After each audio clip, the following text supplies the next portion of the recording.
আল্লাহু আকবার।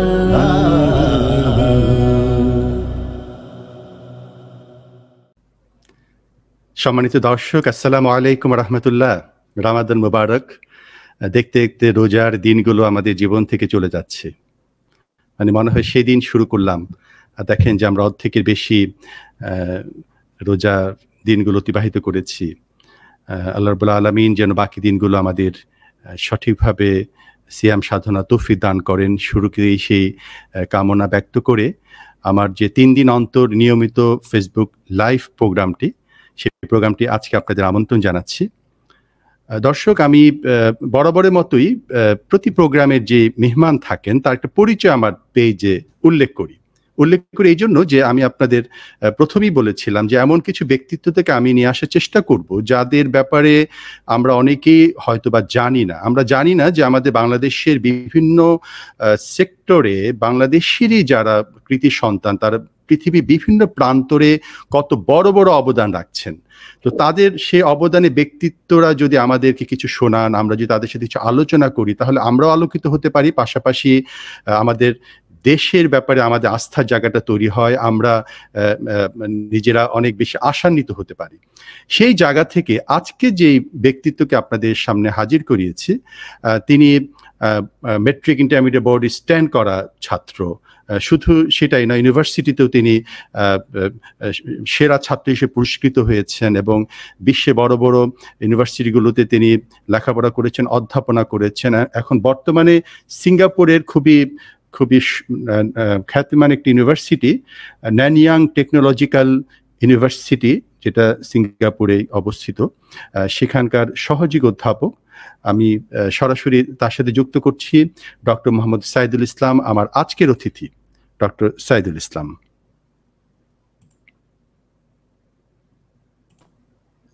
জি, আসসালামু আলাইকুম ওয়া রাহমাতুল্লাহ। ওয়ালাইকুম সালাম রহমতুল্লাহ। জি ডক্টর সাইদুল ভাই, খুবই ভালো লাগছে যে আলহামদুলিল্লাহ আমরা অন টাইম আপনাকে পেয়েছি এবং এই প্রোগ্রামটি করার সময় আপনাকে বলেছিলাম যে আমার যদি 2-1টি পর্ব আপনি দেখে থাকেন তাহলে আমি পর্বটা যেভাবে সাজাই সেটি হচ্ছে যে আমরা একটু জানার চেষ্টা করি, শুধুমাত্র একদম ধরেন শুধু আপনি আলোচনা করে গেলেন সেটা না, বরং আমরা দর্শকদেরও সম্পৃক্ত করার চেষ্টা করি। তো অনেক ভাই বোন ইতিমধ্যে জয়েন করেছেন, আপনারা কে কোত্থেকে জয়েন করেছেন সেটা যদি শুরুতে জানান।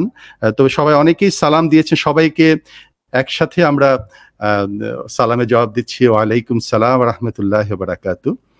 তো আলহামদুলিল্লাহ যে অনেকেই সালাম দিয়েছেন। আদনান ভাই জয়েন করেছেন দোহার থেকে, তারপরে যারা সালাম দিয়েছেন অনেক ভাই বোনরা যুক্ত হয়েছেন। আলহামদুলিল্লাহ আপনাদের প্রত্যেকটা মতামত আমরা পড়ার চেষ্টা করি আলহামদুলিল্লাহ এবং গুরুত্বের সাথে নেওয়ার চেষ্টা করি। এবং আজকের আলোচনা আপনারা যদি প্রথম থেকে শেষ পর্যন্ত থাকেন, আমার বিশ্বাস যে আপনারা উপকৃত হবেন ইনশাআল্লাহ, আমি উপকৃত হব, সেই আস্থাটা রেখেই শুরু করছি। আলহামদুলিল্লাহ গ্রিস থেকে দেখছেন অনেকেই, বাংলাদেশ থেকে দেখছেন, দুবাই থেকে দেখছেন, চট্টগ্রাম থেকে দেখছেন। সকল আমাদের শ্রোতা দর্শক আপনাদেরকে স্বাগত জানাচ্ছি আজকের অনুষ্ঠানে। জি ডক্টর মোহাম্মদ সাইদুল ইসলাম, আপনি ভালো আছেন? আলহামদুলিল্লাহ আলহামদুলিল্লাহ আলহামদুলিল্লাহ। তো আমি সরাসরি চলে যাই আলোচনার আগে একটু বলি যেটা আপনাকে, আপনার ব্যাপারে আমি যতটুকু জানি আলহামদুলিল্লাহ যে আপনি মানে আগাগোড়াই মানে খুব ভালো স্টুডেন্ট, যেটা ছোট সময় থেকে হয় না যে ভালো ছাত্রদের সবাই ফলো করতো। এখন তো যেমন ধরেন আপনার ক্রেডিট সিস্টেম, আগে কিন্তু মেট্রিক ইন্টারমিডিয়েট বোর্ডে ফার্স্ট যেটা হতো পত্রিকায় ছবি আসতো, তার ব্যাপারে কিভাবে সে লেখাপড়া করে, সাংবাদিক প্রশ্ন হতো কয় ঘন্টা আপনি পড়েন, তারপরে আপনার জীবনের স্বপ্ন কি ইত্যাদি ইত্যাদি। আপনার যদি একটু দর্শকদেরকে এটা বলেন যে আপনার জীবনের সফলতা এই জায়গাটার পিছনে কি কি বিষয়ে কাজ করেছে বা এই কারণ কি ছিল একটু যদি বলেন। জি চমৎকার প্রশ্ন, জাযাকুমুল্লাহ খাইরান। শুরু করার আগে রমাদান লাইভ প্রোগ্রামে আমন্ত্রণ জানানোর জন্য আমাদের মোহতারাম ভাই সাইফুল্লাহ মানসুরকে অশেষ ধন্যবাদ জানাচ্ছি। সেই সাথে দুনিয়ার বিভিন্ন প্রান্ত থেকে আমার পরিবার সহ যারা যুক্ত আছেন তাদের সবাইকে প্রীতীয় শুভেচ্ছা, রমাদান মোবারক। আমি প্রশ্নের জবাব দেওয়ার আগে জাস্ট কয়েক সেকেন্ড সময় নিচ্ছি আর কি। বাংলাদেশের ইসলামী সঙ্গীত তথা সুস্থ সংস্কৃতি বিকাশের যিনি অগ্রপথিক, আমি এখন তার সাথে আছি আলহামদুলিল্লাহ। জাস্ট আমি একজন অংশীদার মাত্র, অনেকেই কাজ করছেন আলহামদুলিল্লাহ। এটাই আর কি। তো এখন শুধু এখন না, আমি জাস্ট আমার পার্সোনাল অভিজ্ঞতা আমি শেয়ার করছি এবং আমি এটা বাড়িয়ে বলছি না, আলহামদুলিল্লাহ, যে শুধু এখন না, সেই স্কুল জীবন থেকে আপনি আমার সাথে যুক্ত ছিলেন, যুক্ত আছেন, এবং দুনিয়ায় আমি যেখানেই গিয়েছি আপনি সব জায়গায় কিন্তু আমার সাথেই ছিলেন। কারণ আপনার অসাধারণ গান, আপনার কবিতা, আপনার ন্যারেশন, এগুলো এখন আমাকে মানে প্রচন্ড আকৃষ্ট করে। আমি জাস্ট দুইটা ঘটনা বলে আমি প্রশ্নে চলে যাবো।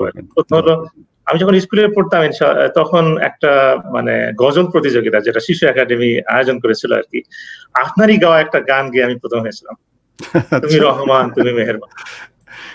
আপনি যে গান গান, এটা কিন্তু এই প্রথম এই লাইভে এসে আমার শুনতে হলো, এটা কিন্তু একটা মানে কি বলবো, আমার জন্য একটা অন্যরকম অভিজ্ঞতা। আপনি কখনই কিন্তু বলেননি, অনেক আলোচনা হয়েছে বিভিন্ন মানে একাডেমিক বা আদার্স বিষয় নিয়ে, কিন্তু আলহামদুলিল্লাহ। আমি আরো একটা ঘটনা বলি, আমি যখন ইন্টারন্যাশনাল ইসলামিক ইউনিভার্সিটি মালয়েশিয়াতে ছিলাম, ওই সময় একটা কোর্সে আমি ইকবালের দর্শন পড়েছিলাম, এবং আমি I was really deeply impressed. আল্লামা ইকবালের কথা বলছেন? আল্লামা ইকবালের কথা বলছি আর কি। ওই সময় আপনার কিন্তু ওই যে গানটা আর কি, বিখ্যাত গান মুসলিম হামদান হে, সুবহানাল্লাহ, আপনি বিশ্বাস করবেন না, এই গানটা শুনে আমি শেষ করতে পারিনি, আমি এত পরিমাণ কেঁদেছি। এবং আপনি জানেন এই গানটা মানে এই গানটা কিন্তু আমার ধরেন মানে যাতে নির্ভুল হয়, মল্লিক একদম স্টুডিওতে একদম আমাকে সংশোধন করিয়েছেন, এইটা না এইভাবে বলো। উনি তো মাদ্রাসা ব্যাকগ্রাউন্ড, উর্দু অনেক ভালো বলতে পারতেন, একদম কাছে থেকে গানটা রেকর্ডের শুনেছিলেন। সুবহানাল্লাহ। এবং এখনো যদি এই গানটা আমি শুনি আমার চোখ ঝাপসা হয়ে যায়, সত্যি কথা। আলহামদুলিল্লাহ, আসলে আত্মিকভাবে যে আপনি অনেকদিন থেকে আমার সাথে জড়িত। জাযাকাল্লাহ, আপনি দোয়া করবেন। আপনি বলছেন যে সাফল্যের পিছনে আসলে মানে কি কি জিনিস আছে আর কি। আপনি সফলতার কথা বলেছেন, আসলে সফলতা বলতে আমাদের তো মুসলিম হিসেবে আমাদের সফলতার সংজ্ঞা একটু ডিফারেন্ট। আমরা আসলে দুনিয়াতে যাই করি না কেন, আমাদের আসল সফলতা কিন্তু আখিরাতে। এই জন্য আমরা সবসময় আল্লাহর কাছে দোয়া করি, রাব্বানা আতিনা ফিদ দুনিয়া হাসানাতাও ওয়া ফিল আখিরাতি হাসানাতাও ওয়া কিনা আযাবান্নার। দুনিয়ার সফলতার সাথে সাথে আমরা পরকালের সফলতা, এটা কিন্তু আমরা সবসময় মনে করি। আমি আসলে বিষয়টা নিয়ে যখন চিন্তা করি আর কি, আলহামদুলিল্লাহ আল্লাহর অনেক নিয়ামত ভোগ করছি, এবং প্রত্যেকটা নিয়ামত নিয়ে আল্লাহর কাছে প্রশ্ন করা হবে। এই বিষয়টা নিয়ে যখন ভাবি আর কি, তখন মানে যারা মানে সফল কাম হতে চায় আর কি, তাদের জন্য আমি মনে করি যে তিনটা জিনিসের প্রতি ইহসান যদি আমরা করতে পারি, তাহলে যে কেউ দুনিয়ার যে কোনো ব্যক্তি কিন্তু সফল কাম হতে সক্ষম। প্রথম যে ইহসান সেটা হলো পড়াশোনার প্রতি ইহসান বা আপনার কাজের প্রতি ইহসান। 2 নম্বর হলো পিতামাতার প্রতি ইহসান, আর 3 নম্বর হলো দ্বীনের প্রতি ইহসান। আমি জাস্ট একটু ব্যাখ্যা করতে চাই আর কি। আমি যখন পড়াশোনা করতাম আর কি, ইহসান শব্দের অর্থ হলো একেবারে পারফেকশন, মানে সর্বোচ্চ প্রচেষ্টা চালানো। এবং আমার বিশ্বাস সাইফুল্লাহ মনসুর ভাই, আপনি যখন গান আপনার একদম প্রচেষ্টা সর্বশ্রেষ্ঠ সেখানে দেওয়ার চেষ্টা করেন, যাতে এটা পারফেক্টলি যাতে ডেলিভারি দেওয়া যায়। এবং আমিও তাই করতাম আর কি। আমি যখন পড়াশোনা করতাম একদম মানে সর্বোচ্চটা দেওয়ার চেষ্টা করতাম, সর্বোচ্চ পরিশ্রম করতাম। এবং আমি যে নোট পত্রগুলো করতাম, মনের মাধুরী মিশিয়ে সব ধরনের প্রচেষ্টা করে একদম সর্বোচ্চ পর্যায়ে পর্যন্ত নিয়ে যাওয়ার চেষ্টা করতাম। আমি এখনো মনে আছে, সেই আজ থেকে প্রায় 30 বছর আগে আমি যখন স্কুলে পড়তাম আর কি, সেই স্কুলের নোটগুলোর কথা এখনো মনে আছে। কবি কায়কবাদের আজান কবিতা আমরা পড়েছিলাম আর কি। আজান কবিতার একটা প্রশ্নের জবাব আমি প্রথমে যেভাবে লিখেছিলাম, সেটা জাস্ট আমি শেয়ার করতে চাই আর কি। সেখানে লিখেছিলাম, যুগে যুগে কালে কালে কবিগঞ্জে আবেগ আকুলতা নিয়ে বেদনা বিধুর আহাজারিতে অনুশোচনায় শঙ্কিত রিক্ত শূন্য বিদগ্ধ হৃদয়ে অজ্ঞানতা প্রসূত ভ্রান্তির অনল নির্বাপিত করতে মহান স্রষ্টার নিকট আত্মসমর্পণ করতেন। কবি কায়কবাদের আজান কবিতাটিও যেন সেই একই সঞ্জীবনী ধারায় প্রবাহিত। মানে আমার প্রচেষ্টা ছিল যে মানে এই ধরনের মানে ভাষা দিয়ে, তারপরে এই ধরনের আবেগ দিয়ে যাদেরকে যারা এক্সামিনার তাদেরকে আকৃষ্ট করা যায়। সুবহানাল্লাহ। সফলতার জন্য আরো একটা জিনিস দরকার, এই মানে ইহসান টুয়ার্ডস আওয়ার ওয়ার্ক, সেই ক্ষেত্রে আর কি, সেটা হলো আমাদের একটা প্রচন্ড জিদ এবং ডিটারমিনেশন থাকা দরকার।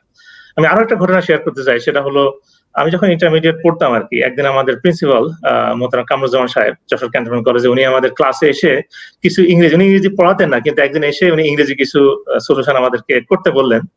আমি সবগুলো করার চেষ্টা করলাম, কিন্তু সেখানে 2টা ভুল ছিল। যেহেতু আমি যশোর বোর্ডে এসএসসি তে সেকেন্ড স্ট্যান্ড করে আসছি, যার কারণে ওনার এক্সপেকটেশন ছিল খুবই হাই আর কি। তো যখন আমি 2টা ভুল করেছি, তখন 300 জন ছাত্রছাত্রীর সামনে আমাকে উনি মানে খুব বকা দিলেন আর কি। কিন্তু সেটা ছিল এক ধরনের সাপে বর। এবং এরপর আমার ভিতরে একদম প্রচন্ড জিদ এবং ডিটারমিনেশন চলে আসলো। আমি মানে ইংরেজির পিছনে এত বেশি সময় দিতে লাগলাম, এবং পরে এমন ভাবে আয়ত্তে নিয়ে আসলাম, পরে দেখা গেল যে ওই বছর আমি শুধু যশোর বোর্ডে নাই, সারা বাংলাদেশের ভিতরে ইংরেজিদের সব থেকে বেশি নম্বর পেয়েছিলাম। জি। এবং এরপরে আর মানে ওই রেকর্ড এখনো কেউ ভাঙতে পারছে কিনা আমি জানি না আর কি। এই জন্য আমি যখন ফর এক্সাম্পল না, আমি যখন লেখালেখি করি, আর্টিকেল লিখি, বই লিখি, তখন আমি কোনো ভাষা জ্ঞান নিয়ে কখনোই লিখি না। আমি চেষ্টা করি ওই বিষয় সম্পর্কে একদম পুঙ্খানুপুঙ্খ ভাবে মানে ভালোভাবে আয়ত্ত করার পরে যখন আমার ভিতরে একদম ফুল কনফিডেন্স আসে তখন আমি স্টার্ট করি আর কি। এই হলো প্রথম দিক। এই ক্ষেত্রে আরো একটা দিক আমাদের মনে রাখা দরকার যে আমরা অনেকে বেহুদা সময় নষ্ট করি, কিন্তু বেহুদা সময় নষ্ট করা যাবে না আর কি। আল্লাহ তাআলা পবিত্র কোরআনে একদম ক্লিয়ারলি বলেছেন যে কাদ আফলাহাল মুমিনুন আল্লাযীনা হুম ফি সলাতিহিম খাশিউন ওয়াল্লাযীনা হুম আনিল লাগওয়ি মুরিদুন। যে সফল কাম হয়েছে সেই সমস্ত মুমিনেরা, প্রথমে বলছে তারা নামাজের যারা খুশু অবলম্বন করেছে, এরপরে আল্লাহ তাআলা বলছেন যারা বেহুদা কাজ থেকে নিজেদেরকে নিষ্কৃতি রাখতে পারছে। আমরা বেহুদা কাজে অনেক সময় বেশি সময় নষ্ট করে ফেলি, এগুলো করা যাবে না। এক্স্যাক্টলি। 2 নম্বর যে বিষয়টা সেটা হলো পিতামাতার প্রতি ইহসান। লা তাজাল মা'আল্লাহি ইলাহান আখারা ফাতাখুদা মাজমুমান মাখজুলা ওয়া ক্বাদা রাব্বুকা আল্লা তা'বুদু ইল্লা ইয়াহু ওয়া বিল ওয়ালিদাইনি ইহসানা। যে আল্লাহর সাথে মানে কাউকে শরীক করা যাবে না। এরপরেই আল্লাহ তাআলা বলছে যে পিতামাতার প্রতি ইহসান করতে হবে।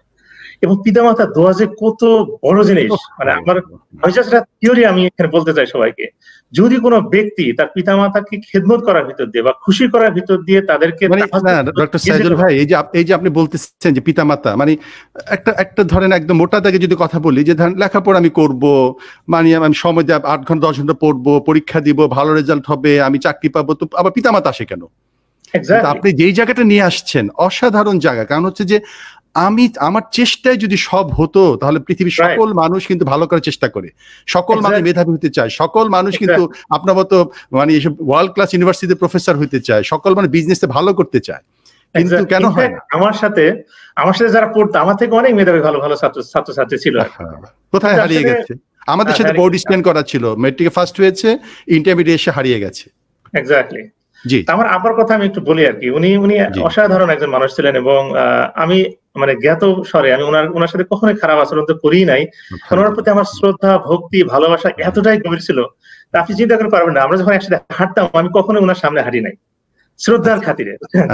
তারপরে আমি আমার জীবনে আমি কখনো ওনার প্রতি মানে কখনোই মানে জোরে কথা বলি নাই, বুঝছেন। এবং ওনার কাছে যখন আমি কোনো কিছু বলতাম আর কি যে আমার এই জিনিসটা দরকার, আপনি আল্লাহর কাছে দোয়া করেন, উনি তাহাজ্জুদের নামাজে আল্লাহর কাছে কাঁদতেন এবং আমার সুবহানাল্লাহ, এবং প্রত্যেকটা সমাধান আল্লাহ তাআলা দিয়ে দিতেন। এটা একটা মানে অ্যামেজিং একটা থিওরি। কেউ যদি আমার আব্বার কথা বলে হঠাৎ করে মানে সরি মানে আমার আবেগ চলে আসছে আপনার কথা শুনে। আমি যখন আমার বড় ছেলে মাহসিন লন্ডন চলে যায় তখন কিন্তু আমি অনেক মানে একা কেঁদেছি। হ্যাঁ, সেটা অবশ্যই একটু মনে প্রকাশ্য পেয়ে গেছে। কারণ ধরেন এই চলে যাওয়া মানে কি এই বিচ্ছিন্নতা, এই চলে যাওয়া মানে কিন্তু এক ধরনের দুনিয়ার এই বিচ্ছিন্নতা। এরপরে ধরো লেখাপড়া, ওর প্রফেশন, তারপরে বড় হলে ওর বিয়ে শাদী, এই যে মনে করেন এইটা কিন্তু লাইফ। একসময় ছোট সময় ছিল, তার মানে আজকে থেকে সে লাইফে একটা জায়গায়। তো এইটা দেখে আমার যিনি মানে আমার উস্তাদ তফাজ্জল হোসেন খান, মানে তার কাছে প্রথম আমি গান শিখি, পরে মল্লিক ভাই কাছে। আমাকে একদিন বলে কি মানসুর ভাই দেখেন সব কাহিনীগুলো ঘুরে ঘুরে আসে। আমি কেন বলতেছেন তাফাজ্জল এই কথা? আপনি জানেন আপনি যখন আপনি ইউনিভার্সিটিতে হলে চলে যান, আমি ইসলাম ইউনিভার্সিটির ছাত্র ছিলাম, এটা গাজীপুর থেকে কুষ্টিয়া চলে যায়, আপনি জানেন ইউনিভার্সিটি শিফট হয়। চলে যাওয়ার সময় উনি ব্যাংকার ছিলেন, একদিন ব্যাংকে এসে আপনার আব্বা বাচ্চা মতো কাঁদতেছে যে আমার ছোট ছেলেটা বাসা থেকে হল থেকে আমি কিন্তু বুঝি নাই, মানে এতদিন পর আমার আব্বা এখন নাই, এতদিন পরে আমি বললাম আপনি গল্পটা এতদিন বলে কিভাবে যে কাঁদলো আমার সামনে। তো তখন বললো যে সন্তানের প্রতি পিতার যে ভালোবাসাটা, সেটা ঋণটা আমরা কিভাবে শোধ করব? জি সরি ডক্টর সাইদুল বলেন। ঠিক আছে, আসলে মানে আমরা যারা এই পর্যায়ে আসছি আসলে পিতামাতা দোয়া ছাড়া কখনোই সেটা সম্ভব না, এটা আমি সবাইকে বলতে চাই। আর 3 নম্বর যে ইহসান, সেটা দিনের প্রতি আমাদের ইহসান করতে হবে এবং আমাদেরকে সৎ, যোগ্য, ক্ষুধাভীরু, আদর্শের সুস্পষ্ট জ্ঞান সম্পন্ন ব্যক্তি হিসেবে নিজেদেরকে গড়ে তোলার জন্য সর্বোচ্চ প্রচেষ্টা চালাতে হবে আর কি।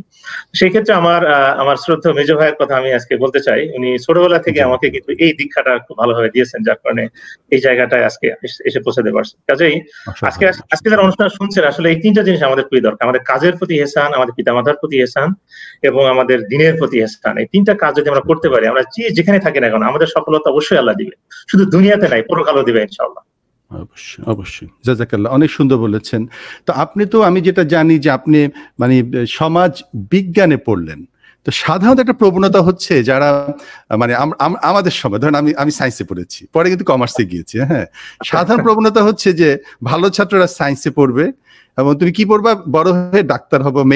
এইম ইন লাইফ রচনা আমরা লিখতাম, যে রচনায় লিখতাম যে আমি ডাক্তার হবো, কেন ডাক্তার হয়ে রুগীকে সেবা করবো, একদম মানে গদ বাঁধা এবং নোট করা থাকতো।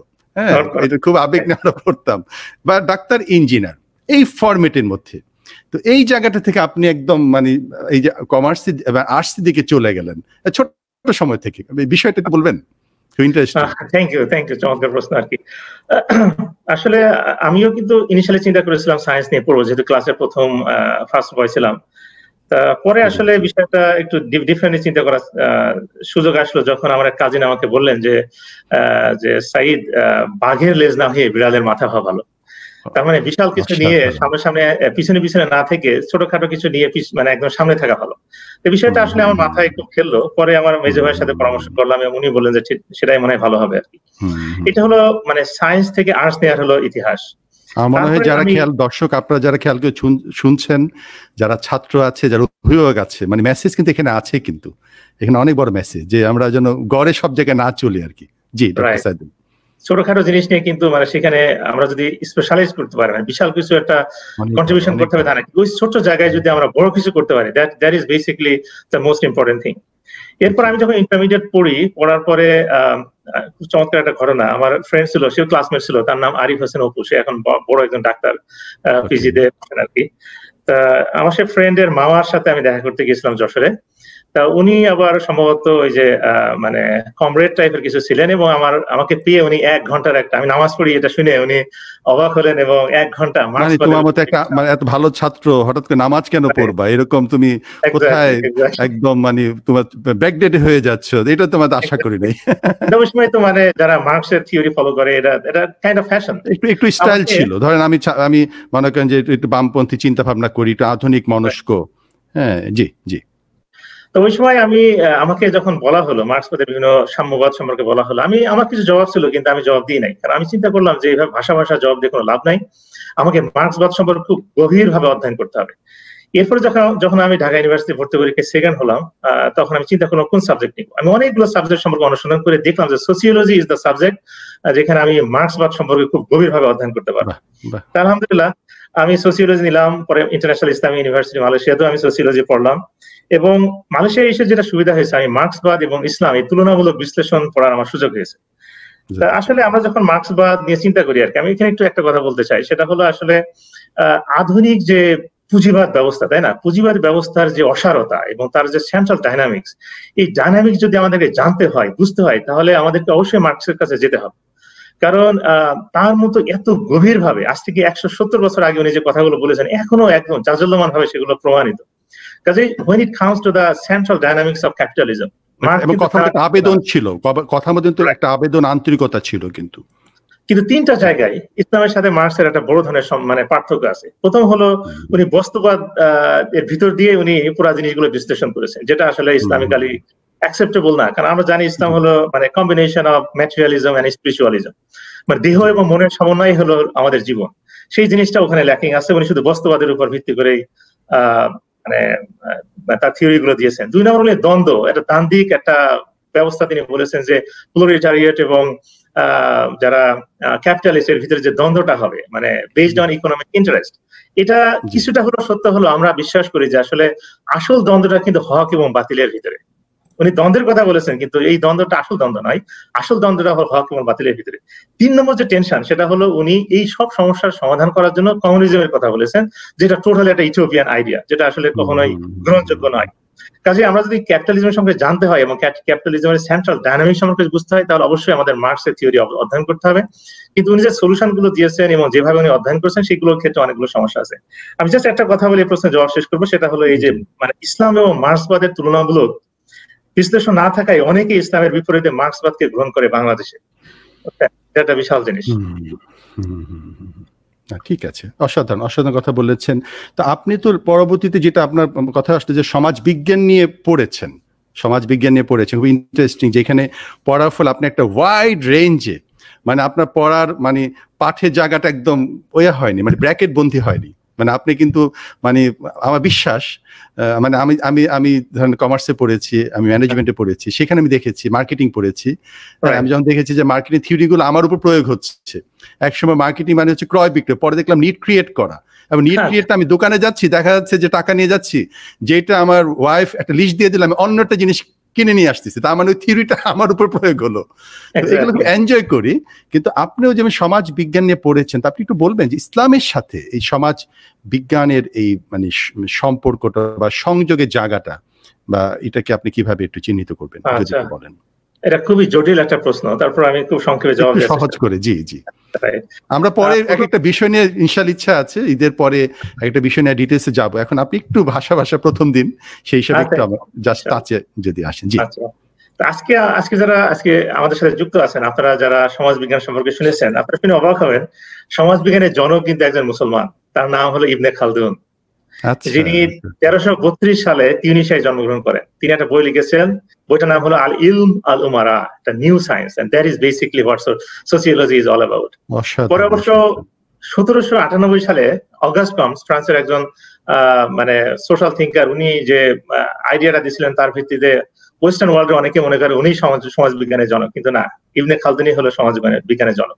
কাজে প্রথমে আপনারা দেখছেন যে এই ভাষা মানে এই যে ডিসিপ্লিন ওয়েস্টার্ন কি এগ্রি করে এই পয়েন্টের সাথে, এগ্রি করে? আপনার এখন আপনি তো সবটা খোঁজ রাখেন, ওয়েস্টার্ন ওয়ার্ল্ড কি এগ্রি করে কিনা? আপনি যে ওয়েস্টার্ন ওয়ার্ল্ডের একটা টেন্ডেন্সি আছে, তারা ইস্টার্ন ওয়ার্ল্ড এবং ইসলামিক যে হেরিটেজ গুলো আছে সেগুলো তারা মোটামুটি মানে ডিনাই করা। জি জি জি, হ্যাঁ হ্যাঁ হ্যাঁ, কিছু ক্ষেত্রে এগুলো তারা রিকগনাইজ করে পারে না, কিন্তু সোসিওলজির ফাদার হিসেবে অনেক ক্ষেত্রে তারা আসলে এগুলো স্বীকার করতে চায় না। কিন্তু আমি আমাদের একজন প্রফেসর আছেন, আপনারা জানেন এনইএস এর, ওনার ফরিদ আল আতাস, উনি এটার উপর অনেক লেখালেখি করেছেন। ওনার সাথে আমার আলহামদুলিল্লাহ মাঝে মাঝে এইসব বিষয় নিয়ে অনেক কথাবার্তা হয় আর কি। যাদের কোনো সন্দেহ আছে তারা এই বিষয়গুলো নিয়ে পড়াশোনা করতে পারেন। নাম্বার 1। নাম্বার 2 হলো সম্পর্কের ব্যাপারে আপনি জিজ্ঞেস করছেন। নাম্বার 2 হলো ইসলামের বিধান বোঝার জন্য এবং সমাজে যদি আমরা প্রতিষ্ঠার কোনো স্বপ্ন দেখি, তাহলে সমাজ বিজ্ঞানের আসলে বিকল্প নাই। মনে করি ইসলাম বলেছে আত্মহত্যা হারাম, কিন্তু আত্মহত্যা মানুষ কেন করে, তাই না? কেন করে এবং কোন পরিস্থিতিতে করে, এর কি ফলাফল হতে পারে, এগুলো বোঝার জন্য এক এক সমাজে এক এক রকম। এগুলো বোঝার জন্য কিন্তু আমাদের সোসিওলজিক্যাল অ্যানালিসিস দরকার। মনে করে আপনি অবাক হয়ে যাবেন যে দুনিয়ার সব থেকে বেশি সুইসাইড হয় কোন দেশে জানেন? জাপানে। অথচ জাপান হলো ওয়ান অফ দ্য লিডিং মানে ইন্ডাস্ট্রিয়ালাইজ এবং ডেভেলপ কান্ট্রি। কেন হয়? এই ক্ষেত্রে মনে করেন একজন সমাজ আমেরিকা তো প্রচুর আপনার হচ্ছে। রাইট। এই ক্ষেত্রে আমি জাস্ট সিম্পল একটা উদাহরণ দিই, সেটা হলো একজন sociological theory, Emile Durkheim, one of the founding fathers of sociology. উনি বলছেন যে দুইটা নিয়ামকের কারণে মানুষ সুইসাইড করে। একটা হলো ইন্টিগ্রেশন অর্থাৎ একাত্মতা, আর একটা হলো রেগুলেশন। এবং এই দুইটা জিনিস যদি খুব এক্সট্রিম হয়ে যায় অথবা একেবারেই কম থাকে তখন মানুষ সুইসাইড করে। আমি জাস্ট উদাহরণ দিই। ইন্টিগ্রেশন মানে একাত্মতা মানে এত যদি বেশি হয়ে যায়, এক্সট্রিম পর্যায়ে পৌঁছে যায়, তখন মানুষ সুইসাইড করতে কুণ্ঠাবোধ করে না। মনে করেন তামিল টাইগার, তাই না? তামিলনাড়ুর অনেক লোক আছে যারা তাদের কমিউনিটির প্রতি এতটা কমিটেড এবং এতটা ইন্টিগ্রেটেড, তারা কমিউনিটির জন্য তারা জীবন দিয়ে দেয়। এটা হলো এটাকে বলা হয় এটা একদম সাম্প্রতিক সময়ে মানে সবচেয়ে বেশি যদি কোনো একটা বইকে ধরা হয় তাহলে তামিল টাইগারকে কিন্তু সেভাবে ধরা হতো আর কি, যে মানে ইন্টিগ্রেশন যদি বেশি হয়ে যায় তাহলে মানুষ কিন্তু সুইসাইড করতে। আবার যদি একেবারে কম হয়ে যায়, মনে করেন অনেক আগে মালয়েশিয়ার একজন ভদ্রলোক উনি সুইসাইড করেছিলেন। কারণটা কি, যে তার ওয়াইফ মারা গিয়েছিল আর কি। মানে তার ওয়াইফের সাথে তার সম্পর্ক এতটাই গভীর ছিল যে মারা যাওয়ার পরে তিনি সোশ্যালি মানে একাত্মতা থেকে হঠাৎ করে বিচ্ছিন্ন হওয়াতে মানে he could not control himself and eventually he committed suicide. আবার রেগুলেশন যদি বেশি হয়ে যায়, মনে করেন অনেক প্রিজনে আছে, জেলের ভিতরে মধ্যে এত বেশি রেগুলেশন, এত বেশি নিয়ম নীতি মানুষ সহ্য করতে পারে না, তখন তারা সুইসাইড করতে পারে। আবার রেগুলেশন যদি একেবারে কম হয়ে যায়, মনে করেন শেয়ার মার্কেট ধস নামলো, তখন কিন্তু মানুষ সুইসাইড করতে পারে। এই যে ইন্টিগ্রেশন এবং রেগুলেশন, এই দুইটা যদি খুব এক্সট্রিম হয়ে যায় অথবা একেবারে কম থাকে, তখন মানুষ সুইসাইড করে। অথচ ইসলাম কি বলছে জানেন? ইসলাম বলছে উম্মাতান ওয়াসাতা, একটা মানে নেশন অফ মডারেশন। আমাদেরকে একদম মাঝখানে থাকতে হবে, ইন্টিগ্রেশন থাকতে হবে কিন্তু একদম এক্সট্রিমে যাওয়া যাবে না, আবার একদম লোতে আনা যাবে না। রেগুলেশন থাকতে হবে কিন্তু একদম এক্সট্রিম না, আবার একেবারে লো না, মাঝে মাঝে আমাদের থাকতে হবে আর কি। তারপর 3 নম্বর যে সম্পর্ক, সেটা হলো সামাজিক সমস্যার কারণ এবং প্রতিকার, যেটা আমি আগে বলেছি। মনে করেন ডিভোর্স বলেন, ক্রাইম বলেন, আমাদের যে পভার্টি, ইনইকুয়ালিটি, এগুলোর যে কারণ যদি অনুসন্ধান আমরা করতে চাই, তাহলে সোসিওলজি হলো মানে বেস্ট সোশ্যাল থিওরি অফার করে, সেখানে best tool for social research এগুলো আমাদেরকে অফার করে, এবং বেস্ট অ্যানালিসিস। এই সবগুলোর কারণে আসলে আমরা যারা ইসলাম নিয়ে চিন্তা ভাবনা করি বা গবেষণা করি, তাদের আসলে সোসিওলজিক্যাল টুল যদি জানা থাকে, তাহলে সমাজের সমস্যাগুলো সম্পর্কে আমাদের জানা আরো বেশি সহজ হবে, এবং সেই ক্ষেত্রে আমাদের সমস্যার যে সমাধান সেটা বাতলে দেওয়াটাও কিন্তু সুবিধা হবে। আমি সংক্ষেপে এতটুকুই বলতে চাই আজকে। জাযাকাল্লাহ, আমরা পরে আর ডিটেলসে যাব। তবে একটি বিষয় আমি জানি, সেটা হচ্ছে যে আপনি একটা গুরুত্বপূর্ণ মডেল, বিশেষভাবে আমাদের পরিবেশ রক্ষায়, এই বিষয়টা আসি। এখন তো বলা হচ্ছে যে করোনা ভাইরাসের এই প্রেক্ষাপটের যদি পজিটিভ দিকগুলো বলা হয়, তার মধ্যে একটা অন্যতম পজিটিভ দিক হচ্ছে, যেটা খুব আলোচিত, যে এখন পরিবেশ অনেকটাই স্বাভাবিকের দিকে আসছে এই করোনা ভাইরাসের ফলে। সেটা আমরা আসবো মানে আলোচনার একটা ফাঁকে। কিন্তু এই যে পরিবেশ রক্ষা নিয়ে আপনার যে কাজ, তার মধ্যে বিশেষভাবে যে একটা গুরুত্বপূর্ণ মডেল ইসলামিক ইকোলজিক্যাল প্যারাডাইমের প্রণেতা, মানে আপনি কিন্তু মোটামুটি এ নিয়ে অনেক কাজ করেছেন এবং আপনি এটাকে ইন্ট্রোডিউস করেছেন অনেকটাই। তো সেই বিষয়টা যদি একটু বলেন, যে এই কাজটার একটু এরিয়াটা এবং আপনার ফোকাসটা কি ছিল? জি। আচ্ছা, খুব ইন্টারেস্টিং প্রশ্ন আর কি।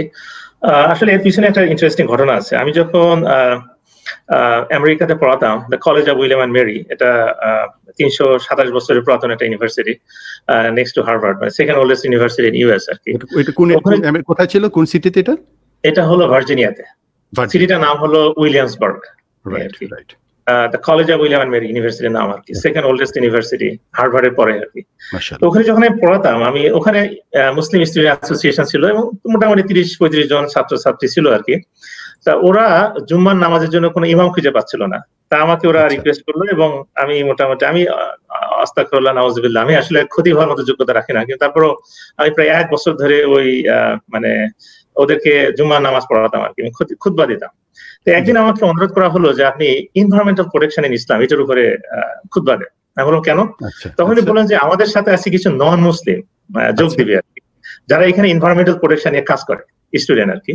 তা আমি মোটামুটি এটার উপরে স্টাডি করলাম। স্টাডি করার পরে আলহামদুলিল্লাহ আমি একটা খুতবা রেডি করলাম, এবং খুতবা তো আধা ঘন্টা বেশি হয় না, 2টা মিলে আর কি। তা আমি যতই পড়ি ততই বেশি আকৃষ্ট হয়ে যাই, যে আসলে ইসলাম এত সুন্দর সুন্দর সমস্যা বাতলে দিয়েছে। আমার নিজের কাছে খারাপ লাগলো যে আমি এনভায়রনমেন্টাল সোসিওলজি পড়া, অথচ ইসলামের যে মানে ইসলামের যে এনভায়রনমেন্টাল প্রোটেকশন যে বিশাল একটা জায়গা আছে, সেই জায়গাটা আমি নিজেও জানতাম না। তা আলহামদুলিল্লাহ খুতবা দেওয়ার পরে সবার ভিতরে একটা অন্যরকম এনথুজিয়াজম আমি দেখতে পেলাম। এবং মানে ওই নামাজের পরেও কিন্তু দেখলাম যে অনেকে দাঁড়িয়ে আছে, বসে আছে আমার সাথে কথা বলার জন্য, এবং ওর পরেই মানে একটা মুসলিম চ্যাপ্টার এনভায়রনমেন্টাল প্রোটেকশনে তারা তৈরি করলো আর কি। তো এইটা দেখে আমার কাছে খুব এনকারেজ ফিল করলাম। আমি মনে করলাম যে এটার উপর আমার কাজ করা দরকার।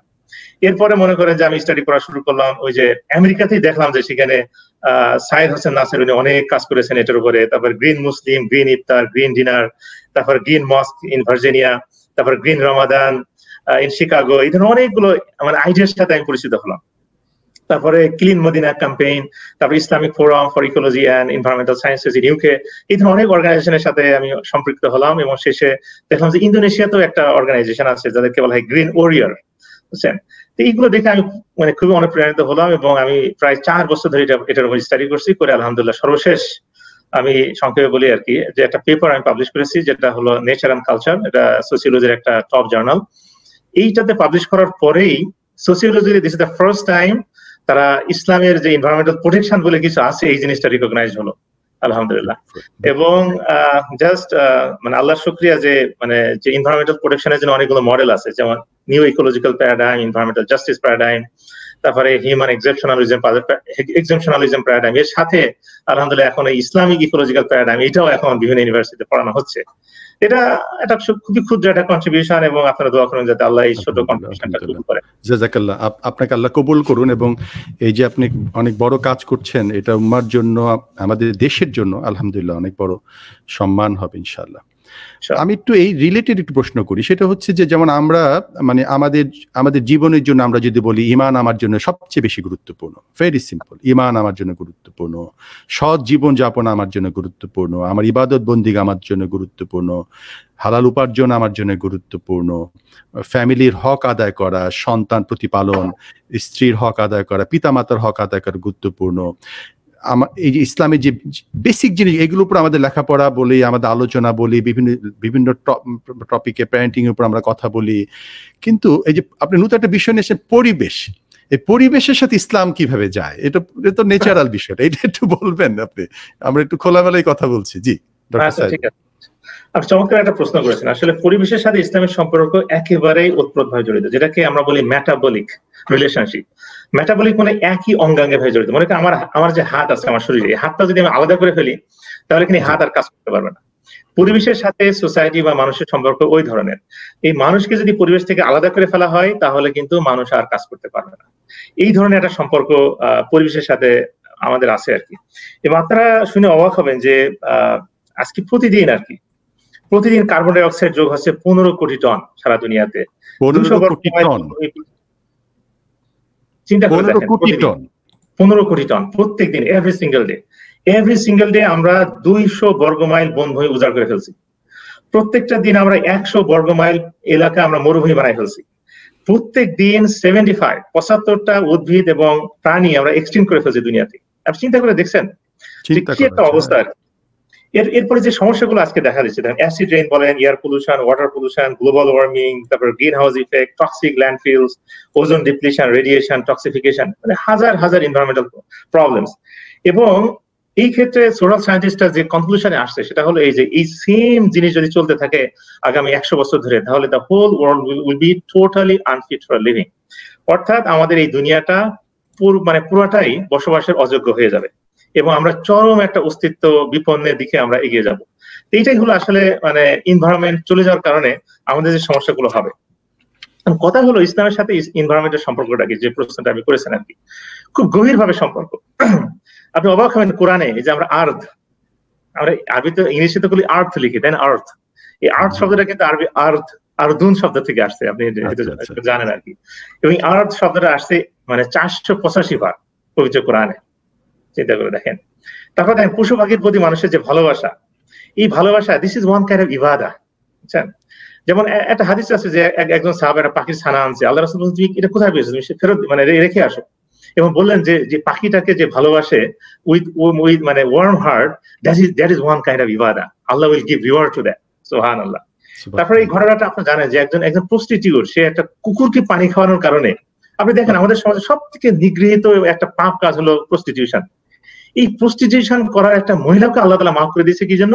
একটা ক্ষুধার্ত একদম নেগলিজেবল একটা অ্যানিমাল কুকুর, এই কুকুরকে পানি খাওয়ার কারণে। আবার একইভাবে একটা বিড়ালকে ধরে বেঁধে রাখার কারণে এবং মৃত্যুবরণ করার কারণে একজন মহিলাকে আল্লাহ তাআলা একজন জাহান্নামে নিক্ষেপ করবেন। এই ধরনের আমরা হাদিসে খুঁজে পাই। তারপরে মজা করার জন্য আমরা অ্যামিউজমেন্টের জন্য কোনো পশু পাখি শিকার করা, এটা ইসলামে পরিপূর্ণভাবে নিষেধ। তবে ইসলাম দেখেন মানে একটা কৃপণতা করা আবার অপব্যয় করা, দুটাই নিষেধ করেছেন। ওয়ালা তুবাযজির তাবযিরা ইন্নাল মুবাযজিরিনা কানু ইখওয়ানি শায়াতিন, কি সুন্দর। ইসলাম দেখেন পানির সুব্যবস্থা যদি আমরা করি, the preservation of water is one kind of ইবাদা। তারপরে বায়ু দূষণ, তারপরে মানে পানি দূষণ, এগুলো করা কিন্তু ইসলামে হারাম।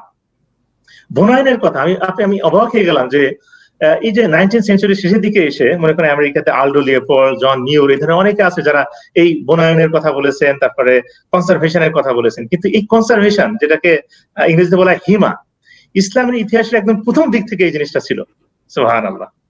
এবং আল্লাহ রাসূল ছোট্ট একটা কথা বলে শেষ করতে চাচ্ছি এই প্রশ্নে যাও, সেটা হলো আল্লাহ রাসূল বলছেন যে তোমার হাতে যদি একটা ছোট্ট চারা থাকে, চারা গাছ থাকে, এবং ওই সময় যদি কিয়ামত শুরু হয়ে যায়, ইউ জাস্ট গো এন্ড মানে ওই চারাটা তুমি আগে লাগাও, কিয়ামত শুরু হয়ে যায় কোনো সমস্যা নেই, কিন্তু চারা গাছটা আগে লাগাও। তার মানে এই যে বনায়নের প্রতি, পরিবেশ রক্ষার প্রতি ইসলাম এত বেশি গুরুত্ব দিয়েছে যে এই যে বিশাল ট্রেডিশন। আসলে আমাদের যে সমস্যা হয়েছে, সমস্যাটা হলো এই যে আমরা মাসলা মাসাইল নিয়ে তারপরে এত বেশি তর্ক বহাস দ্বন্দ্ব ফেসাদে খপ্পরে পড়ে গেছি যে ইসলাম এবং তার টোটাল একটা ভাইটালিটি এবং বর্তমান যে সমস্যার একটা সুন্দর সমাধান ইসলাম দিচ্ছে, এগুলোর দিকে আসলে আমাদের নজর নাই। আমাদের নজর কোথায় আছে? পাগড়ির মাপ কেমন হবে, তারপরে দাড়ির বহর কেমন হবে, দোয়ালিন হবে না জওয়ালিন হবে, আমি ধরে বলবো না আসতে বলবো, কোন নামাজে কি নিয়ত করব, তারপরে ওই যে হোসাইনের ঘোড়া কাট্টু ছিল নাকি মাদি ছিল, এই ধরনের ক্ষুদ্র বিষয়গুলো নিয়ে এত বেশি দ্বন্দ্ব ফ্যাসাদ, এগুলোতে আমরা সময় ব্যয় করে ফেলছি। ইসলামের এই বৃহত্তর অঙ্গনগুলো নিয়ে আমরা এক্সপ্লোর খুব কম করতেছি। এই জন্য কি দরকার? তো ইসলামের সাথে এনভায়রনমেন্টের একদম সম্পর্ক ওতপ্রোতভাবে জড়িত, যেটা আমি বললাম একটা মেটাবলিক রিলেশনশিপ। অসাধারণ বলেছেন। কারণ হচ্ছে যে আল্লাহ রাব্বুল আলামিন তার সৃষ্টি মানুষকে সবচেয়ে ভালোবাসেন এবং মানুষ যেন একটা সুন্দর পরিবেশে বেঁচে থাকতে পারে, এটাও আল্লাহ রাব্বুল আলামিনের কাছে অনেক গুরুত্বপূর্ণ বিষয়, যার জন্য দেখেন। জি ডক্টর স্যার, এই ক্ষেত্রে দেখেন আমাদের কয়েকটা মানে জিনিস আল্লাহ পরিচয় করা। প্রথম হলো খলিফা হিসেবে আমাদের কাজ কিন্তু দুনিয়াতে এসে জাস্ট মজা লুটবো তা না, বরং আমাদের একটা দায়িত্ব দিয়ে পাঠিয়েছে। এই দায়িত্বের একটা অংশ হলো আমাদের এই পরিবেশটাকে প্রিজার্ভ করতে হবে, সুবহানাল্লাহ। তারপর আমানার কথা বলেছে, দুনিয়াটা ওয়ান কাইন্ড অফ আমানা, একটা ট্রাস্ট, বুঝছেন? এই আমানতের খেয়ানত করা যাবে না। দুনিয়াটাকে আমরা যে একবার উজাড় করে ফেলবো তা কিন্তু নয়। মানে আমরা যদি বনভূমি উজাড় করি, তারপর পশু পাখি মেরে ফেলি, এর জন্য আল্লাহ একটা জবাবদিহি করতে হবে। আরেকটা বিষয় যেটা বলা হয়েছে যে মিজান, মানে ব্যালেন্স, পরিবেশিক ব্যালেন্স, এটা বজায় রাখা, এটা কিন্তু ইসলামের একটা দাবি, বুঝছেন? আর সমতা, এগুলো তো আমি আগে বলেছিলাম। অসাধারণ। এবং আপনি মানে খুবই সুন্দর বলেছেন যে আসলেই আমরা মানে এই যে পরিবেশ বিপন্ন করতেছি, আমরা ধরেন সুন্দরবনের কথাই বলি, সুন্দরবন বলেন, আমার প্রাকৃতিক যে পরিবেশটা, এটা তো আমরা তৈরি করিনি, এটা কিন্তু আল্লাহ রাব্বুল আলামিন কিন্তু এইভাবে পৃথিবী, কোথাও পাহাড় দিয়েছেন, কোথাও সমুদ্র দিয়েছেন, কোথাও সুন্দরবন দিয়েছেন, কোথাও সমতল ভূমি, কোথাও হাজারের পর হাজার মরুভূমি, কোথাও বন আর বন। এটা কি আমি আপনি তৈরি করেছি? আমরা সেটার মধ্যে প্ল্যানিং করতেছি, আমরা বন উজাড় করতেছি, এবং যত আমরা এটার মধ্যে মনে করি আর্টিফিশিয়াল জিনিস আমরা যত ইম্পোজ করছি, ততই কিন্তু আমরা আমাদের জীবনকে জটিল করতেছি। তখন করতে করতে একটা সময়, এখন বৃষ্টি হয় না কেন, আচ্ছা এখন তাহলে আমাদের গরম বেশি লাগে কেন, এখন বেশি বরফ পড়ে কেন, তখন গবেষণা এটা যে ইনভেস্ট করে, আচ্ছা সমুদ্রের পানি বেড়ে যাচ্ছে কেন। এটা তো আসলে আমরা এইভাবে আমাদের বাসস্থানটাকে নষ্ট করছি, যার জন্য ইসলাম কিন্তু এই ক্ষেত্রেও তার মানে গাইডলাইন দিয়েছে। জাযাকাল্লাহ ডক্টর সাইদুল, আপনি খুবই সুন্দর সুন্দর বন যে আমার মন ভরিয়ে দিল। আরে সেটাই, সুন্দরবনে গান সহ। জাযাকাল্লাহ। আচ্ছা, একটু মানে প্রাসঙ্গিক অপ্রাসঙ্গিক যাই হোক, একটু রিলেটেড, সেটা হচ্ছে যে আপনি এমআইটিতে পড়েছেন, যে এমআইটিটা কিন্তু আসলে একটা মানে যারা লেখাপড়া করে, যারা রিসার্চ করে, তাদের একটা স্বপ্নের জায়গা। তো এই জায়গাটা অভিজ্ঞতা বলবেন ছোট্ট করে, যে এমআইটির আপনার অভিজ্ঞতাটা কি, সেখানে আপনি কাজ করেছেন? জি, জাযাকুমুল্লাহ খাইরান। আপনারা সবাই হয়তো অনেকে জানেন, এমআইটি হলো ম্যাসাচুসেটস ইনস্টিটিউট অফ টেকনোলজি, যেটা 1861 সালে প্রতিষ্ঠিত। একটা চার্লস রিভার, মানে বস্টনের পাশে একটা চার্লস রিভার আছে, ওর পাশে আর কি ইউনিভার্সিটিটা। এবং বর্তমান ইউনিভার্সিটি গুলোর যে ওয়ার্ল্ড র্যাঙ্কিং, তার ভিতরে ম্যাসাচুসেটস ইনস্টিটিউট অফ টেকনোলজি এটা হলো number 1, followed by Harvard university. এটা আসলে নাম্বার 1 ইউনিভার্সিটি। আর আমি যে ইউনিভার্সিটি পড়াই, এটা হলো ওয়ার্ল্ড র্যাঙ্কিং এ হলো 11তম। তো এটা ডেফিনেটলি আলহামদুলিল্লাহ মানে হিউজ অ্যামাউন্ট অফ মানে আল্লাহর রহমা এবং আল্লাহর একটা অন্যরকম একটা ব্লেসিং, যে ওখানে যাওয়ার সুযোগ আল্লাহ করে দিয়েছেন, যেটা আমি নিজেও কখনো হয়তো চিন্তা করি নাই। এবং এমআইটি হলো এমন একটা জায়গা যেখান থেকে এ পর্যন্ত 97 জন নোবেল পুরস্কার পেয়েছে। সুবহানাল্লাহ। আসলে আমি যখন গিয়েছিলাম, কিছু ভালো দিক ছিল। আমি ভিজিটিং স্কলার হিসেবে সেখানে ছিলাম, বেশি দিন ছিলাম না, 6 মাস মতো ছিলাম। যদি আমার অফার ছিল প্রায় 1 বছরের মতো, কিন্তু আমি থাকি নাই, আমার ইউনিভার্সিটি ফেরত আসছিলাম আর কি। তো এক সময় ছিল সেখানে আমি আই ওয়াজ দ্য অনলি মানে সি ফুড এক্সপার্ট, কাজেই এটা একটা ভালো দিক ছিল। এবং আমি সিরিজ অফ পাবলিক টক দিয়েছিলাম, যেখানে হার্ভার্ড এবং আশেপাশে আরো অনেক ইউনিভার্সিটির প্রফেসররা সেখানে ছিলেন। তারপরে হার্ভার্ডও নিয়ার বাই, পাশে একটা ইউনিভার্সিটি, আমি হার্ভার্ডের পাশেই থাকতাম, আমার বাসা থেকে জাস্ট 10 মিনিটের হাঁটার রাস্তা আর কি। এবং আরো ভালো লাগছে যে আমার নিজের লেখা বই আমি হার্ভার্ড এবং এমআইটি লাইব্রেরিতে পেয়েছি, আলহামদুলিল্লাহ, এই আর কি। তো এই যে আমি যেটা বুঝলাম আর কি এমআইটিতে এই মানে কয়েক মাস থাকার কারণে, সেটা হলো এই যে যেহেতু প্রথম ফার্স্ট এবং top rank university in the world, এবং ওখানে গিয়ে যে জিনিসটা দেখলাম সেটা হলো ওখানে উদ্যোক্তা এবং পৃথিবীকে বদলে দেওয়ার মতো সংস্কৃতি এবং ট্রেনিং মানে বিদ্যমান। প্রত্যেকটা স্টুডেন্ট, প্রত্যেকটা টিচারের ভিতরে এমন ধরনের তাদের একটা মানে স্টেমিনা বা তাদের একটা ফিলোসফি বা তাদের একটা মানে কি বলা যায়, একটা গার্ডস, যে তারা সারা দুনিয়াকে একদম বদলে ফেলবে। এই জিনিসটা কিন্তু আমরা মানে ওইখানে ভিতরে পরিবেশটা এরকম, মানে প্রত্যেকের ছাত্রছাত্রী এরকম কি তাদের প্রবণতাটি লক্ষ্য করা যায়? আপনার চোখে সেটা ধরা পড়েছে? সেটা আপনার হ্যাঁ ধরা পড়েছে তো। অথচ এই ধরনের ফিলিংসটা কিন্তু আল্লাহ আমাদেরকে দিয়েছেন। কুনতুম খায়রা উম্মাতিন উখরিজাত লিন-নাস তা'মুরুনা বিল মা'রুফ ওয়া তানহাউনা আনিল মুনকার ওয়া তু'মিনুনা বিল্লাহ। মানে আপনি শুরুতে যেটা বলছিলেন যে যেটাই করব আমি যেন যত্ন করে করি। একটা গানও আছে যে কোনো কাজ করো না ভাই, যে কোনো কাজ করো মৌলভী ভাই, তা যেন হয় সবার চেয়ে সবচেয়ে সুন্দর। অসাধারণ। এবং আমি যে বিউটি গুলো খুঁজে পেয়েছি সেটা হলো এই যে তারা দুনিয়ার আনাচে কানাচে যে যেখানে মানে সব থেকে ব্রিলিয়ান্ট যে স্টুডেন্ট গুলো আছে সেখানে তারা খুঁজে বের করে তাদেরকে তারা অ্যাডমিশন দিয়েছে। এবং শুধু তাই না, চমৎকার একটা মাল্টিকালচারাল সোসাইটি, সেখানে যে সব হোয়াইটরা আছে তাও কিন্তু না, বিভিন্ন দেশ থেকে সেখানে লোকজন আছে আর কি। এবং অবাক হবেন যে সেখানে মানে তার প্রেসিডেন্ট যিনি, এই ইউনিভার্সিটির প্রেসিডেন্ট, উনি অরিজিনালি ভেনেজুয়েলান, উনি ইংরেজি ওনার সেকেন্ড ল্যাঙ্গুয়েজ আর কি।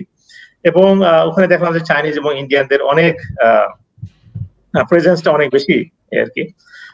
তবে ওখানে গিয়ে আরো কয়েকজনের সাথে আমি জাস্ট শেয়ার করতে চাই, কয়েকজন বাঙালি খুব প্রথিতযশা বাঙালির সাথে আমার পরিচয় হয়েছে।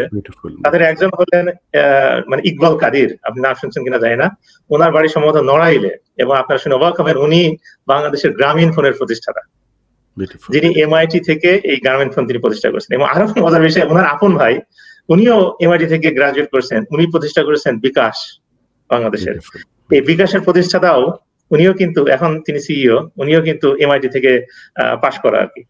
তা আমি যেখানে কাজ করতাম সেটা না হলো জেওয়াব, Abdul Latif Jameel World Water and Food Systems Lab. Abdul Latif Jameel একটা মুসলিম নেম, বুঝছেন? এবং পরে আমি সার্চ করে দেখলাম যে এটা কিভাবে হলো, নামটা তার কিভাবে এটা সিলেক্ট করলো এই জায়গাটার?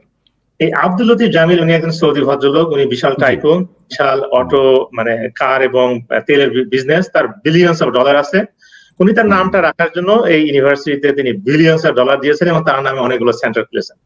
আমি জাস্ট একটা কথা বলে আজকে এই প্রশ্নের জবাব শেষ করবো, সেটা হলো এই যে আমি একটু মানে আই ওয়াজ রিয়েলি সারপ্রাইজড এবং আমি আসলে অনেক কষ্ট লেগেছে আমার। সেটা হলো এই যে ওখানে আরো একটা সেন্টার আছে, সেন্টার নাম হলো টাটা সেন্টার। টাটা আপনারা জানেন, ইন্ডিয়ান টাটা সেন্টার, এবং টাটা সেন্টারও আমি কাজ করেছি এবং দেখলাম যে টাটা সেন্টারের ওদের মানে উদ্দেশ্য হলো ইন্ডিয়ান যত ইন্টেলেকচুয়াল আছে তারা যাতে ক্লোজ কোলাবোরেশন তারা করতে পারে এমআইটির সাথে। এবং প্রচুর ইন্ডিয়ান স্টুডেন্ট, ইন্টেলেকচুয়াল, প্রফেসর তারা কিন্তু প্রতিনিয়ত এমআইটিতে যাচ্ছে, তারা সেখানে থাকছে, কোলাবোরেটিভ কাজ করছে, এটা কিন্তু তারা সুফলটা তারা নিচ্ছে। এবং ইন্ডিয়ার টোটাল ইকোনমিক, পলিটিক্যাল এবং টেকনোলজিক্যাল স্পেকট্রাম তারা চেঞ্জ করে ফেলছে। অথচ আমি মানে অবাক হলাম যে সৌদি থেকে কিন্তু বিলিয়নস অফ ডলার এমআইটিতে যায়, কিন্তু মুসলিম উম্মার জন্য এমনকি সৌদি আরবের জন্য এই ধরনের কোনো পলিসি তাদের নাই। তারা জাস্ট টাকাটা দিচ্ছে কিন্তু তার কোনো সফল তারা ঘরে তুলছে না। এই জায়গাটা আমার কাছে খুব কষ্ট পেয়েছি আমি আর কি। তা অনেক ভালো দিক ছিল কিন্তু এট দ্য সেম টাইম কিছু কষ্টের বিষয় ছিল, এই জায়গাটা আমি আসলে কষ্ট পেয়েছি। আসলে আমাদের মুসলিম হিসেবে আমাদের যে কাজটা করা দরকার সেটা হলো জ্ঞান যদি আমরা হস্তগত না করতে পারি, মানে সবসময় দেখেন আপনি মানে ওয়ার্ল্ড সিভিলাইজেশনে যারা জ্ঞান এবং টেকনোলজি এই দুইটা জিনিস যাদের হাতে ছিল তারা সবসময় দুনিয়াকে নেতৃত্ব দিয়েছে, লিড করেছে। আমরা ওই জায়গায় যদি যতদিন না যেতে পারবো আমাদের আসলে দুনিয়াতে লিড করার মতো। এখনো দেখবেন যে পৃথিবীর যে কোনো ক্রাইসিসে মিডিয়াতে কিন্তু বিভিন্ন ইউনিভার্সিটির মানে টিচার, রিসার্চ ইনস্টিটিউটের লোকজন, থিঙ্ক ট্যাঙ্কার যারা আছেন ভাবেন, তারাই কিন্তু কথা বলেন এবং তারাই কিন্তু পলিসি দেয়। পলিসি দেওয়ার পরে কিন্তু পলিটিশিয়ানরা সেভাবে চালান। আপনি আমেরিকার ওরা কিন্তু 2-5 বছর পলিসিতে চালান, ওরা দেখবেন যে পিছনে যে পলিসি মেকার সে হয়তো 100 বছর একটা রোড ম্যাপ দিয়ে দিয়েছে, ওইভাবে কিন্তু তারা চলছে। হ্যাঁ, অনেকে আমরা সামনে দেখি, অনেকে দেখি না। সুতরাং এই জ্ঞান বিজ্ঞানের মুসলমানরা যত পিছাবে আমরা সব দিক থেকে পিছিয়ে যাব। আচ্ছা, একটু প্রাসঙ্গিক একটা প্রশ্ন আছে, সেটা হচ্ছে যে একটু জানার জন্যই, যেটাও আমি জানি দর্শকদের একটু সাথে অভিজ্ঞতা শেয়ার করার জন্য, কিন্তু মানে ডিটেলসটা আমার জানা নেই, যে মানে আইনস্টাইনের যে মানে যেটা যে সেরা জার্নাল, যেটা আইনস্টাইনের কথাটা তো আমরা সবাই জানি, একটা বড় জার্নাল সায়েন্স। তো আপনি তো আর্টসের লোক,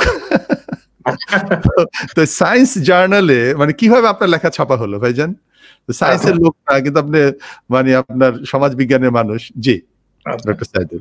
আচ্ছা, থ্যাংক ইউ প্রশ্নটা করার জন্য। আসলে যারা সায়েন্স জার্নাল সম্পর্কে মোটামুটি মানে আজকে প্রথম শুনছেন, আমি জাস্ট একটু ব্যাকগ্রাউন্ড বলতে চাই। সায়েন্স হলো দুনিয়ার সব থেকে নাম করা দুটো জার্নাল, মানে একটা হলো নেচার, একটা হলো সায়েন্স। এটা হলো মানে the most impactful journal in the whole world. এটা প্রতিষ্ঠাতা ছিলেন থমাস মানে Alva Edison, Alexander Graham Bell, তারপরে প্রথম দিকে এই যে আলবার্ট আইনস্টাইন, ইনিও সাথে ছিলেন, এই আর কি। এটা 1880 সালে প্রথম প্রতিষ্ঠিত করা হয়, American association for the advancement of science, এবং বর্তমানে এর 6 লক্ষ পাঠক আছে, এই আর কি। এবং it has one of the highest impact factor. যারা একাডেমিক লাইনে আছেন তারা ভালো করে বুঝবেন, 41 এটার ইম্প্যাক্ট ফ্যাক্টর আর কি। এর অফিস আছে 2 জায়গায়, একটা হলো ওয়াশিংটন ডিসি আর একটা হলো ক্যামব্রিজ ইউনিভার্সিটি। আসলে যেটা হয়েছিল আর কি, মানে সায়েন্সে ওরা সায়েন্স সংক্রান্তই মোটামুটি আর্টিকেল গুলো ছাপায়, কিন্তু একটা আর্টিকেল প্রতি ইস্যুতে একটা আর্টিকেল তারা সোশ্যাল সায়েন্স নিয়ে, পলিসি ফোরাম একটা আর্টিকেল তারা ছাপায়, এই আর কি। তা হয়তো যারা জানেন না তাদের জ্ঞাতার্থে বলছি যে আমি আসলে সাস্টেইনেবল সি ফুড নিয়ে কাজ করি, এবং আপনারা অবাক হবেন যে sea food is the fastest growing food system in the whole world, এই আর কি। কিন্তু এর যে সাস্টেইনেবিলিটি এটা কিন্তু টোটালি শেকিং, মানে এটা ইটস নট সেটেল ইয়েট। তা আমরা যেটা করেছিলাম, আমি 13 জন এক্সপার্ট সারা দুনিয়া থেকে আমরা একত্রিত হয়েছিলাম নেদারল্যান্ডসে 2013 আর কি। এবং আমরা এই সায়েন্সকে টার্গেট করে আমরা একটা মানে প্রলং একটা ওয়ার্কশপ করেছিলাম মানে কয়েকদিন ধরে। তারপর আমরা একটা পেপার লিখলাম, সেই পেপারটা আমরা কয়েক মাস ধরে আবার যাচাই বাছাই, তারপরে মানে এডিটিং, রি এডিটিং করে করে করে করে সর্বশেষ আমরা এটা সায়েন্সে পাবলিশ করেছিলাম আর কি। এবং সায়েন্সে পাবলিশ করাটা ডেফিনেটলি এটা this is one of the মানে lifelong dream for any professor in the whole world. আমি আগে বলেছি আমার এনটিইউ, আমার ইউনিভার্সিটি যেটা ওয়ার্ল্ড র্যাঙ্কিং এ হলো 11, সেখানেও কেউ সায়েন্সে পাবলিশ করে নাই। আচ্ছা সেটাই তো। আপনি এখন যেখানে পড়াচ্ছেন, আপনি যেখানে পড়াচ্ছেন। আচ্ছা আচ্ছা। এটা আলহামদুলিল্লাহ, এটা আল্লাহর একটা বিশেষ মেহেরবানি আর কি। এবং আমি বলা ঠিক কিনা জানি না, আমি জাস্ট মানে গুরুত্বটা কতটুকু এটা বোঝানোর জন্য আমি বলতে চাই। সেটা হলো এই পাবলিশ করার পরে আমার ইউনিভার্সিটি এতটাই খুশি হয়েছিল যে ওইবার আমাকে মানে টপ ফ্যাকাল্টি অ্যাওয়ার্ড দিয়েছিল, এবং আমাকে মানে বড় ধরনের একটা মানে অ্যাওয়ার্ড দিয়েছিল। অ্যাওয়ার্ডের মূল্য ছিল মনে করেন রিঙ্গিট হিসাবে 1 লক্ষ রিঙ্গিট হবে আর কি। এইটা পাবলিশ হওয়ার পরে যেটা হয়েছে, সাথে সাথে সারা দুনিয়া থেকে কমপক্ষে 20টা পত্রপত্রিকা এটা নিয়ে ফিচার তৈরি করছে।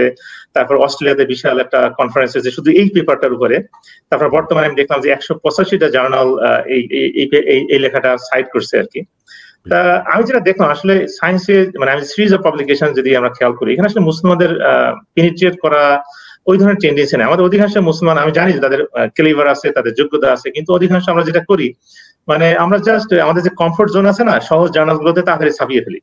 এবং আমরা পরিশ্রম করি, ওটাকে সাহিত্য করি, অনেকদিন চেষ্টা করে করে করে করে ভালো জায়গায় যে পাবলিশ করার যে টেন্ডেন্সি, এটা আমাদের ভিতরে খুব কম আছে আর কি।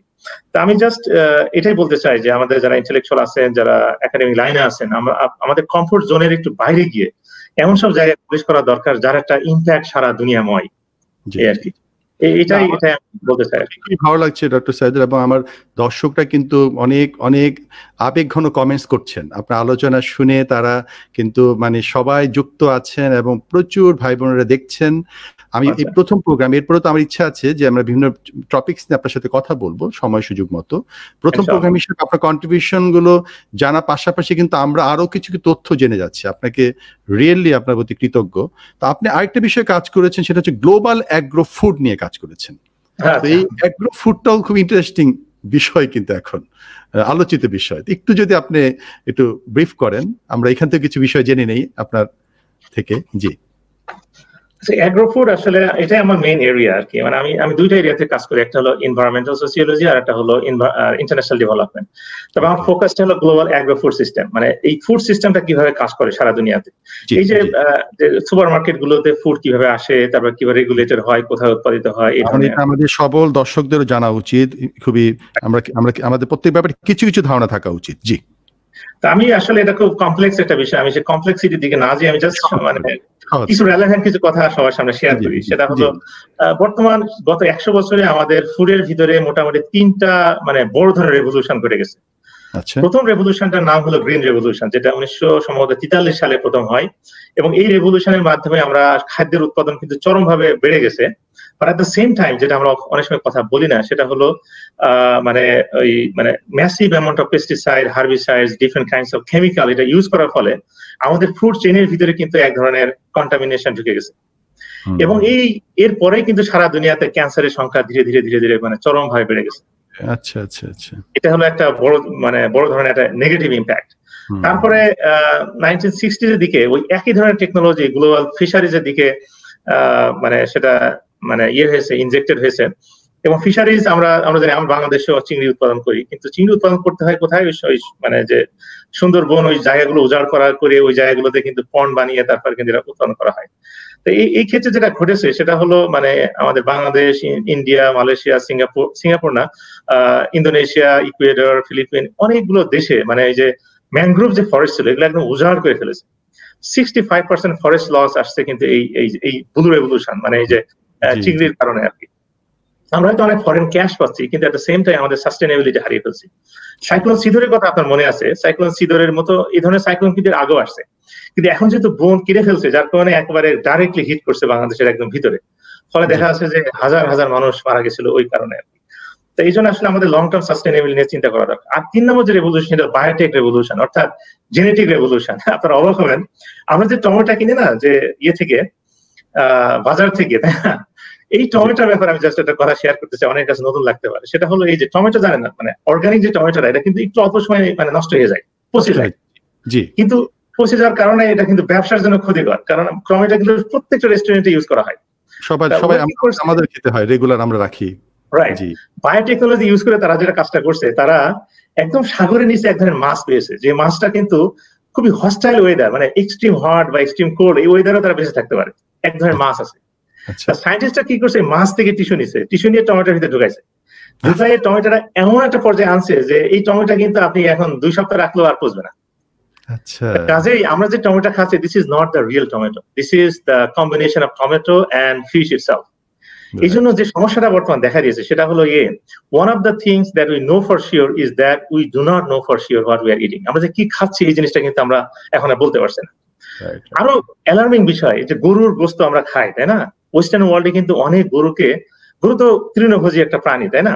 কিন্তু তাদেরকে হাড় খাওয়ানো হয়, আপনি জানেন? হাড় দিয়ে, মাংস দিয়ে তাদের খাবার তৈরি করা হয়, এবং আরো পরিতাপের বিষয় হলো তাদের শূকরের হাড় দিয়ে খাবার তৈরি করে সেই খাবারগুলো তাদের খাওয়ানো হয়। এখন এই গরুর গোশত খাওয়া হালাল কি হারাম, এই ব্যাপারে অনেক প্রশ্ন আছে। এটা একটা বিরাট একটা চ্যালেঞ্জ, এগুলো নিয়ে আমাদের চিন্তা করতে হবে। তারপরে যে মানে অ্যাগ্রো ফুডের ব্যাপারে, ফাস্ট ফুডের কথা আমি বিভিন্ন জায়গায় বলে থাকি। এই ফাস্ট ফুডের ভিতরে সবসময় দেখুন যে বেশি সুগার ইউজ করা হয়, ফ্যাট ইউজ করা হয়, লবণ ইউজ করা হয়, আরেকটা জিনিস ইউজ করা হয় যেটা নাম হলো মনোসোডিয়াম গ্লুটামেট। মানে এইটা থাকার কারণে আপনি পেট ভরে খেয়ে ফেলবেন কিন্তু তারপরে আমি ক্ষুধার্ত থাকবেন, এর ফলে অবেসিটি আমাদের বাড়ছে, বুঝছেন?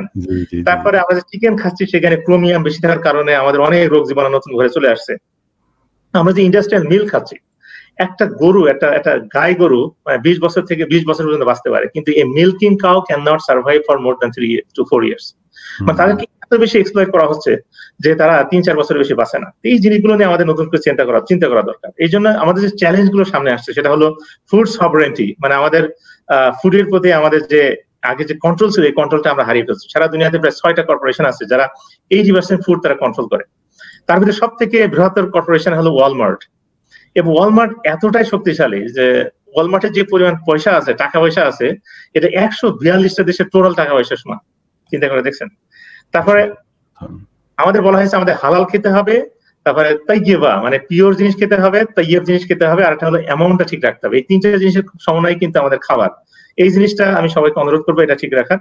আর আমাদের দেশে যেহেতু ভেজালের অনেক মানে প্রকোপ আছে, এই ভেজালের কারণে আমাদের অনেক রোগ জীবাণু আসছে, এগুলো থেকে আমাদের সতর্ক থাকা দরকার। এটা আসলে অন্য টপিক, এটা নিয়ে অনেক মানে গভীরভাবে আলোচনা হওয়া দরকার। আমি জাস্ট কয়েকটা কথা বলে আপনার এই প্রশ্নের জবাব শেষ করলাম। জাযাকাল্লাহ। মানে আমার মনে হয় যে এখানে আমরা অনেক তথ্য পেয়ে গিয়েছি, এবং ভেজাল মুক্ত জীবনের জন্য আরো কিছু পরামর্শের জন্য আমরা সামনেও আলোচনা করব। কিন্তু এর মধ্যে আসলে আপনি যে তথ্যগুলো দিলেন সেই জায়গা থেকে আমার মনে হয় যে আমাদের সচেতনতার একটা জায়গা, মানে আমার জীব যেটাই চাচ্ছে, আমি পথে চলছে, ফাস্টফুড চাচ্ছে, আমি খেয়ে ফেললাম, এটা সেই সময়টা কিন্তু এখন আর নাই। কারণ হচ্ছে যে এখন এই যে কঠিন অসুখ, ক্যান্সার কোনো বয়স মানতেছে না। এখন আপনি সুস্থ থাকলে আপনি অনেক কাজ করতে পারবেন, সুস্থ থাকলে আপনি সোসাইটিকে দিতে পারবেন, পরিবারকে দিতে পারবেন, আপনি ইবাদত করতে পারবেন, সুস্থ থাকলে আপনি ক্রিয়েটিভ চিন্তা করতে পারবেন। কিন্তু আপনি যে অসুস্থ হয়ে যান সেই ক্ষেত্রে কিন্তু মানে অনেক মেধাবীদেরকে আমরা হারিয়েছি শুধুমাত্র এই স্বাস্থ্য অসচেতনতার জন্য। তো আমার ডক্টর সাইফুল ভাইয়ের কথা থেকে অনেক মেসেজ আমরা পেয়েছি, আলহামদুলিল্লাহ। দর্শকরা উপকৃত হচ্ছেন, এবং এই যে অনেক দর্শক যে জ্ঞান অর্জন করলাম অনেক, জাযাকাল্লাহ। মানে এই যে তো পড়তে গেলে কিন্তু অনুষ্ঠানের একটা বড় পার্ট যে তারা কিন্তু অনেক মানে হ্যাপি যারা আলোচনা আপনি করছেন, আলহামদুলিল্লাহ, যে জাযাকাল্লাহ। আচ্ছা, এখন যে বিষয়টি করতে চাই, এই যে ধরেন করোনা এখন চলমান একটি মানে প্রক্রিয়া চলমান, এবং করোনার পরের পৃথিবীটা কি হবে এটা অনেক বড় আলোচনা, সেটা হয়তো পরে একটা সময় আলোচনা করব। কিন্তু আপনি আপনার রিলেটেড একটা আলোচনা, সেটা হচ্ছে যে মানে খাদ্য নিরাপত্তা, এটা অনেক বড় বিষয়। মানে আল্লাহ তো কোরআনে বলেছেন যে পাখি খালি পেটে চলে যায়, সন্ধ্যায় ফিরে আসে, কে খাওয়ায়? হ্যাঁ, কিন্তু আমাদের খাওয়ার চিন্তা তো আমরা করে ফেলেছি সামহাও, এখানে ভেজালটা লেগে গেছে। এবং এটা এই ক্ষেত্রে নিরাপত্তার জায়গাগুলো মানে আমরা যেহেতু আল্লাহ প্রজ্ঞা দিয়েছেন, বুদ্ধি দিয়েছেন, আমাদের করতে হবে। কিন্তু এটার মধ্যে আমরা কিছু অতি প্রাকৃতিক, এর মধ্যে আর্টিফিশিয়াল, এর মধ্যে কিছু স্বার্থ, কিছু মানি মেকিং, বিভিন্ন ধরনের কৌশল প্রয়োগের কারণে কিন্তু আমরা বিশ্বব্যাপী এখন খাদ্য নিরাপত্তা বিষয়টা ঝুঁকির মধ্যে। এই বিষয়ে একজন মুসলিম স্কলার হিসাবে আপনি যদি একটু মতামত দেন, আমরা উপকৃত, দর্শক উপকৃত হবেন। জি ডক্টর সাইদুল। আমি একটা স্ট্রাইকিং স্ট্যাটিস্টিক্স আপনার সাথে শেয়ার করতে চাচ্ছি। সেটা হলো আমি এটা বিভিন্ন জায়গায় শেয়ার করে থাকি। সেটা হলো এই যে আমরা যে দুনিয়াতে বাস করছি, আমাদের এই দুনিয়াতে যেখানে আমাদের টেকনোলজিক্যাল মানে অ্যাডভান্সমেন্ট আছে, প্রচুর খাদ্য উৎপাদিত হচ্ছে, এবং আপনারা শুনে অবাক হবেন যে পরিমাণ খাবার আজকে দুনিয়াতে আছে। আমাদের সারা দুনিয়াতে এখন পপুলেশন হলো 7.5 বিলিয়ন, কিন্তু যে পরিমাণ খাবার এখন মজুদ আছে, আমার রিসার্চ থেকে বলতেছি, এই পরিমাণ খাবার দিয়ে আমরা 55 বিলিয়ন মানুষকে ভালো রকম খাওয়াই পড়ায় রাখতে পারবো। চিন্তা করতে মজুদের দিক দিয়ে, মানে খাদ্য ঘাটতিটা কখনোই আমাদের সমস্যা ছিল না। কারণ আমি যেটা বুঝলাম যে প্রত্যেকটা সময় দুনিয়াতে আমাদের যে পরিমাণ খাদ্য দরকার তার থেকে বেশি পরিমাণ মজুদ আল্লাহ তাআলা আমাদের জন্য রেখেছেন। কিন্তু সমস্যা হলো এই যে 7.5 বিলিয়ন পিপল আছে, এই পিপলের ভিতরে every single day more than 50,000 people are dying because of hunger and hunger related disease. যে প্রত্যেকটা দিন 50,000 মানুষ না খেয়ে এবং ক্ষুধা বা দারিদ্র্যজনিত কারণে মারা যাচ্ছে, বুঝছেন? মানে আজকেও চিন্তা করে দেখেন, তার ভিতরে 29,000 শিশু। আজকেও আমি যে কথা বলছি না, আমরা 24 ঘন্টায় 29,000 শিশু না খেয়ে মারা যাবে। চিন্তা করে দেখছেন কোন দুনিয়াতে আমরা আসছি। অথচ যে পরিমাণ খাবার এটা 55 বিলিয়ন মানুষকে খাওয়াই পরে বাঁচা রাখতে পারে। কাজে this is not a problem of scarcity, this is a problem of access, this is a problem of distribution. বর্তমান দুনিয়াটা এই যে ক্যাপিটালিস্ট মানে যে পুঁজিবাদের খপ্পরে পড়ে এমন একটা পর্যায়ে চলে গেছে যে সারা দুনিয়ার সম্পদ, তারপরে টাকা পয়সা, তারপরে মানে অর্থ এবং পাওয়ার এটা জাস্ট গুটিগত মানুষের ভিতরে সীমাবদ্ধ হয়ে আছে। এবং এই জিনিসটা আপনি প্রত্যেকটা দেশের ভিতরে খুঁজে পাবেন এবং দেশগুলোর ভিতরে যে তুলনামূলক আলোচনা করেন সেগুলো আপনি দেখতে পাবেন। চিন্তা করে দেখেন সারা দুনিয়ার 3 জন সেরা ধনী, তাদের যে টাকা পয়সা আছে সারা দুনিয়ার প্রায় মানে quarter of the world population তাদের সেই পরিমাণ টাকা পয়সাও নাই। 300 কোটি মানুষের আয় আজকে সারা দুনিয়াতে মানে $1 থেকেও কম প্রতিদিনের আয়। এই যদি অবস্থা হয় মানে এটা হলো একটা টোটালি একটা ইমোরাল এবং একটা মানে টোটালি একটা অ্যাবসার্ড ওয়ার্ল্ডে আমরা বাস করতেছি। এই জন্য একটা সিস্টেমিক চেঞ্জ দরকার, স্ট্রাকচারাল চেঞ্জ দরকার। এই চেঞ্জটা যদি না আসে তাহলে খাদ্য নিরাপত্তা আমাদের কখনোই সম্ভব নয়। এইটা হলো মানে অ্যাক্সেসের কথা আমি বলতেছি, যে সমস্ত লোকেরা খাদ্য পাচ্ছে না, তাই না, তারা মানে না খেয়ে মারা যাচ্ছে। অন্যদিকে মজুদ আছে সেগুলো পচতেছে, সাগরে নিক্ষিপ্ত হচ্ছে, তাই না? এই যে এই বিষয়গুলো আমাদেরকে মানে চিন্তা করা দরকার। এবং এই ক্যাপিটালিজম তারা বলতেছে যে ক্যাপিটালিজমে যারা ধনী শ্রেণী হবে মানে এটা ইনভিজিবল হ্যান্ড আছে এবং একসময় কি হবে কিছু লোক ধনী হলে সেখান থেকে ট্রিকল ডাউন করে সম্পদগুলো ধীরে ধীরে গরিবের ভিতরে ছড়াবে। এটা হলো তাদের একটা থিওরি, কিন্তু এটা ইট ইজ নট ওয়ার্কিং। এই জন্য এমন একটা মেকানিজম দরকার রাষ্ট্রীয় ভাবে যাতে করে সবার জন্য খাদ্য নিরাপত্তার ব্যবস্থাটা করা যায়, বুঝছেন? সোশ্যাল ওয়েলফেয়ার মূলক একটা ব্যবস্থা করা যায়। এবং সেই ক্ষেত্রে আমরা দেখেন কানাডার কথা চিন্তা করে দেখেন, স্ক্যান্ডিনেভিয়ান দেশগুলোর কথা চিন্তা করে দেখেন, এরা কিন্তু মানে চমৎকার কিছু পলিসি তারা করছে যাতে কেউ না খেয়ে মারা না যায়, তারপরে যাতে করে সবার মানে একটা অ্যাক্সেস টু রিসোর্সেস যেগুলো থাকে। এবং আপনি অবাক হবেন যে একজন স্কলার তিনি বলেছিলেন ওয়েস্টার্ন ওয়ার্ল্ডে গিয়ে যে when I go to the west I see the heart of Islam, but when I come back to my own country I see just skeleton without Muslims. তার মানে ওয়েস্টার্ন ওয়ার্ল্ডে গেলে কিছু কিছু দেশ, সবগুলো দেশ না, আমি কানাডার কথা বলতেছি, স্ক্যান্ডিনেভিয়ান দেশগুলোর কথা বলছি, সেখানে যে সোশ্যাল সার্ভিস আছে, যে মানে সোশ্যাল ওয়েলফেয়ার মূলক যে ব্যবস্থাগুলো আছে, these are all Islamic concepts. হযরত ওমর প্রথম এই ইসলামিক ওয়েলফেয়ার মূলক এই যে রাষ্ট্র ব্যবস্থা তিনি কায়েম করেছিলেন, বুঝছেন? তো এই ব্যবস্থা যদি আমরা কায়েম করতে পারি, এর জন্য যে সরকার টোটালি চেঞ্জ হতে হবে এমন না, যে কোনো সরকার কিন্তু এই কাজগুলো করতে পারে, তাহলে ইনশাআল্লাহ মানুষের খাদ্য নিরাপত্তা আসবে। এবং এই যে ভেজাল যে জিনিসটা, যেগুলোর কারণে আমাদের দেশে প্রত্যেকটা মানুষ কিন্তু নানান ধরনের রোগ জীবাণুতে ভুগতেছে, এবং মানে 20 বছরের একটা ছেলে তার মানে ডায়াবেটিস, আপনি চিন্তা করে দেখছেন? চিন্তা করা যায়, ভাবা যায় না, এটা মহামারী আকারে ধারণ করেছে বাংলাদেশ, ভাবা যায় না। এবং এইগুলো সব আসছে খাবার থেকে। কাজে খাবার যদি আমরা কন্ট্রোল না করতে পারি, আমি আগেই বলেছি যে ইসলামের বিধান হলো 3টা খাবারের ক্ষেত্রে। একটা হলো হালাল খেতে হবে, 2 নম্বর হলো এটা তাইয়িবান মানে তাইয়িবুন, এটা হলো মানে হেলদি হতে হবে, নাম্বার 2, আর নাম্বার 3 হলো পরিমিত হতে হবে, মানে খাওয়ার সময় যে গলার সমান খেয়ে ফেললাম জিনিসটা তা না আর কি, বুঝছেন? এই 3টা সমন্বয় যদি আমরা করতে পারি, এবং প্রত্যেকের হতে হবে সেলফ রিফ্লেক্সিভ, মানে আমি যে কি খাচ্ছি এই দায়িত্ব আমাকে নিতে হবে। এটা যদি আমি করতে পারি তাহলে ইনশাআল্লাহ আমরা একটা সুস্থ সবল একটা সুন্দর সমাজ কাঠামো আমরা গঠন করতে পারবো ইনশাআল্লাহ। আচ্ছা, আমি যদি বাংলাদেশের কথা বলি, বাংলাদেশের প্রেক্ষাপটে একটু আলোচনাটা ছোট্ট একটা আপনার পরামর্শ, হয়তো বা এখানে এই পরামর্শ থেকেও একটু মানে কি উপকৃত হতে পারেন, কেউ অনুসরণ করতে পারেন, আমাদের তো আহ্বান করা বা সুন্দর কিছু মানে সাজেশন আপনার অভিজ্ঞতা জায়গা থেকে বলতে পারেন। আমি বাংলাদেশের যদি অবস্থাটা চিন্তা করি, এখন এই যে ধরেন করোনার পরে কিন্তু একটা অনিশ্চিত অবস্থা, অর্থনীতি বলেন, এখানে চাকরির একটা হুমকির মধ্যে চলে আসবে, বিজনেস না থাকলে সেখানে চাকরির গুলো চলে যাবে, আয় ইনকাম গুলো কমে যাবে, ফরেন রেমিটেন্স বাংলাদেশে কমে যাবে নেচারালি, কারণ এখন বিদেশে সব জায়গায় ফিরে আসতেছে অনেকে। তারপরে হচ্ছে গার্মেন্টস সেক্টরে দেখা যাচ্ছে ইনকাম আপনার মানে কমে যাবে। বাংলাদেশ যদি অর্থনীতি বেসিক্যালি তো রেমিটেন্স এবং গার্মেন্টস সেক্টর, যেটা একটা অর্থনীতির খারাপ দিক, যেটা প্রোডাক্টিভ করে।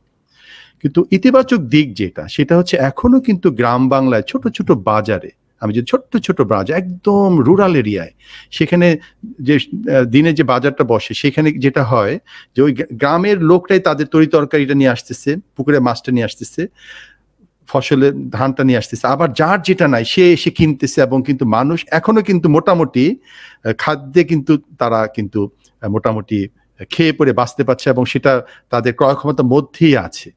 কিন্তু সামনে যে ঝুঁকিটা সম্ভাবনা আছে, সেই ক্ষেত্রে আপনার কোনো পরামর্শ আছে কিনা? একটা তো হচ্ছে যে আমাদের অবশ্যই মানে মানে নিজেদের দুঃখ শেয়ার করতে হবে, খাবার শেয়ার করতে নিকটজনের সাথে, অধীনস্থদের সাথে। আপনার আরো কিছু যদি পরামর্শ থাকে ডক্টর সাইদুল। আচ্ছা, চমৎকার প্রশ্ন করেছেন। এটা আসলে this is a kind of $1 million question, এবং আমার মনে হয় শুধু বাংলাদেশ না, দুনিয়ার প্রত্যেকটা দেশ এই একই সমস্যায় ভুগবে। এবং মোস্ট প্রবাবলি যেটা হবে, করোনার প্রকোপ যে কবে থেমে যাবে এবং কবে আমরা স্বাভাবিক অবস্থায় ফিরে আসবো, এটা নতুন করে একজন করোনা ধরা পড়েছে উহানে, মানে যেটা এবং করোনার এটা বৈশিষ্ট্য চেঞ্জ হচ্ছে ডক্টর সাইদুল, খুব মারাত্মক বিষয়, মারাত্মক অবস্থা আর কি। এবং আমার যেটা ভয় হচ্ছে, আল্লাহ না করুক এবং আমার প্রেডিকশনটা মিথ্যা হোক, সেটাই আমি চাই, সেটা হলো বাংলাদেশ একটা চরম দুর্ভিক্ষের ভিতরে পড়ে যেতে পারে। এবং অতীতের দুর্ভিক্ষের অভিজ্ঞতা থেকে আমরা যে বিষয়গুলো জানতে পারি, সেটা হলো আসলে দুর্ভিক্ষ, মানুষ না খেয়ে মরার কারণ হলো খাদ্যের অভাব না, কোন খাদ্যের প্রপার ডিস্ট্রিবিউশন এবং সেটার মানে খাদ্য ব্যবস্থাপনা, এই ব্যবস্থাপনাটা কিন্তু খুবই গুরুত্বপূর্ণ একটা বিষয়। সেই জন্য আসলে মানে যারা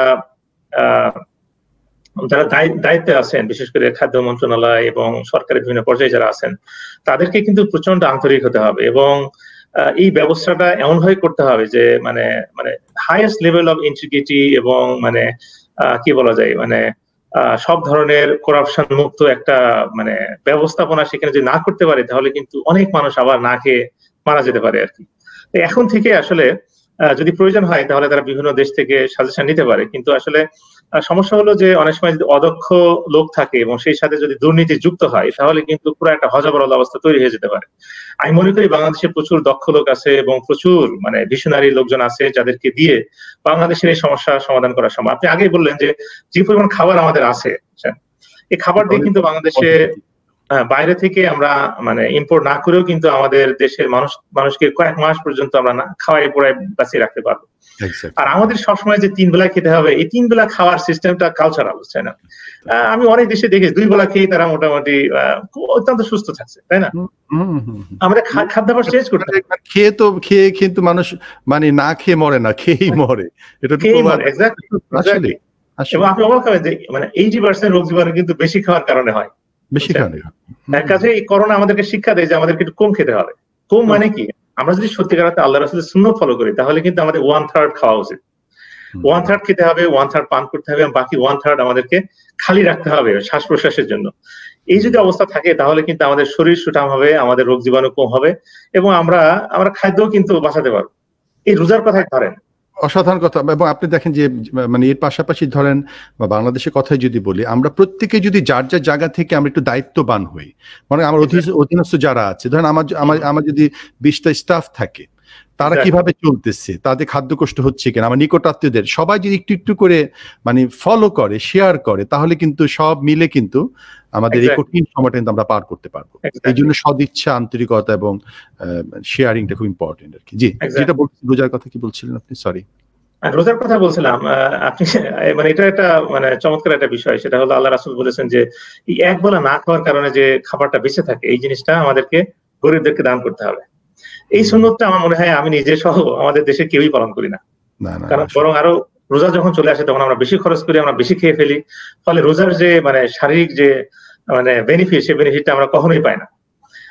অথচ আমি একটা রিসার্চের কথা আমি শেয়ার করতে চাই, যে আমার এক ফ্রেন্ড ইউনিভার্সিটি অফ অটাওয়া থেকে উনি রিসার্চ করেছেন। উনি দেখিয়েছেন যে যারা রোজা থাকে সারা দুনিয়াতে, এই মানুষগুলো যদি এক বেলা খাবার তারা বাঁচাতো এবং সেই পরিমাণ টাকা যদি ম্যানেজ করা হতো, ওই টাকা দিয়ে আমরা আফ্রিকান কন্টিনেন্টের প্রায় 23 কোটি মানুষকে মানে 2 মাস ধরে মানে পুরো আমরা খাওয়াই পড়ায় রাখতে পারতাম।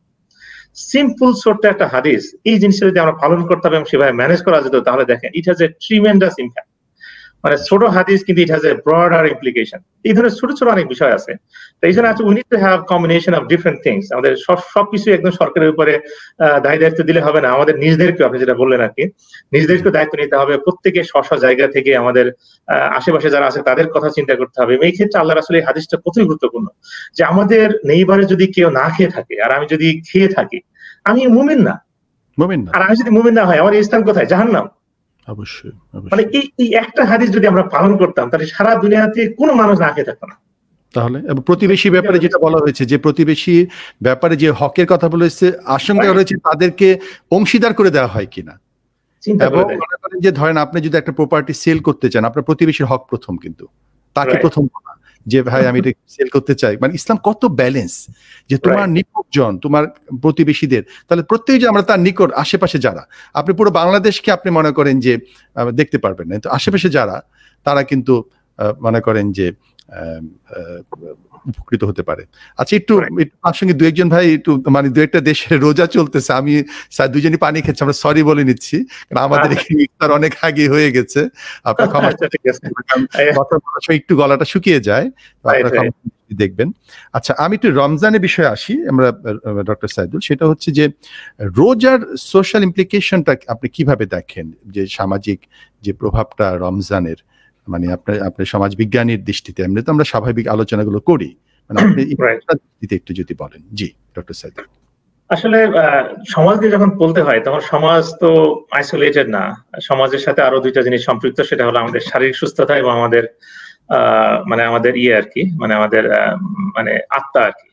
তা প্রত্যেকটা ইবাদত যে আল্লাহ তাআলা দিয়েছেন, মানে সমাজ বিজ্ঞানের একটা ক্ষুদ্র গবেষক হিসেবে আমি মনে করি যে আসলে প্রত্যেকটা ইবাদতের পিছনে তিনটা মানে বেনিফিট আল্লাহ তাআলা রাখছেন। মানে যেটাকে আমি বলি যে টেল অফ থ্রি ডাইমেনশনস। একটা হলো আমাদের আত্মার জন্য, একটা হলো আমাদের শরীরের জন্য, আর একটা হলো সমাজের জন্য।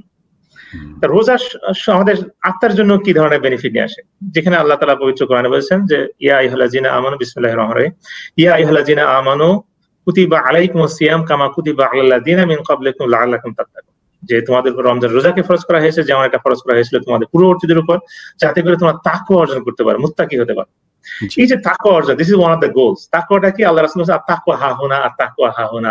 তাকওয়া হলো ভিতরে একটা বিষয়।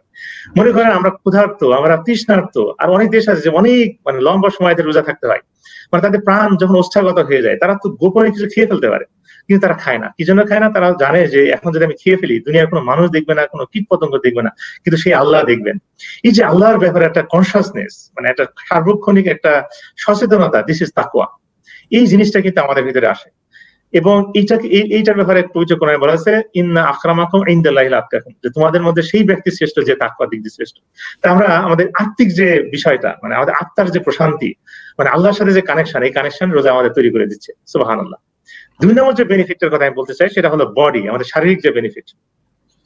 অ্যামেজিং একটা বিষয়, মানে যত বিজ্ঞান সামনে এগোচ্ছে এই বিষয়গুলো আমাদের কাছে আরো বেশি ক্লিয়ার হচ্ছে।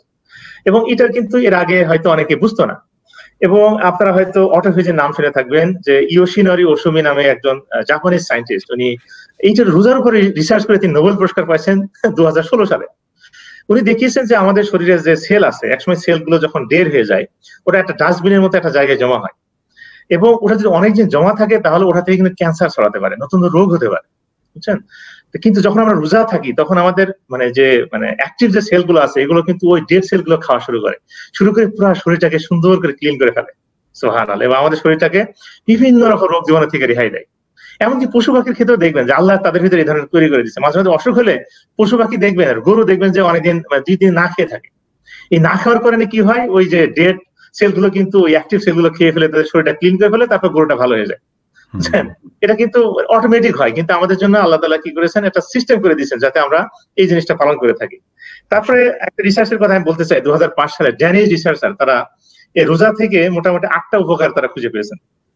প্রথম হলো ইনসুলিন লেভেল ঠিক রাখে, 2 নম্বর শক্তি বা এনার্জি বৃদ্ধি করে, ক্রনিক রোগ এবং অবেসিটি রোধ করে, তারপর মিষ্টি এবং চিনির প্রতি যে ক্রেভিং, যেটা আসলে ডায়াবেটিস রোগের প্রধান কারণ, সেটা প্রতিরোধ করে, তারপর গ্রোথ হরমোন বাড়ায় এবং আমাদেরকে আরো বেশি শক্তিশালী করে, তারপর ট্রাইগ্লিসারাইডস কমায় এবং আলজাইমার মানে স্মৃতিহীনতা এই জিনিসটা আমাদেরকে রোধ করে, শরীরের সেল ড্যামেজ ঠেকায় এবং মস্তিষ্ক সুস্থ রাখে এবং উর্বর করে। এই 8টা বেনিফিট কিন্তু রোজার ভিতরে আছে। এই জন্য সায়েন্টিস্টরা বলেছে the best of all medicines are rest and fasting.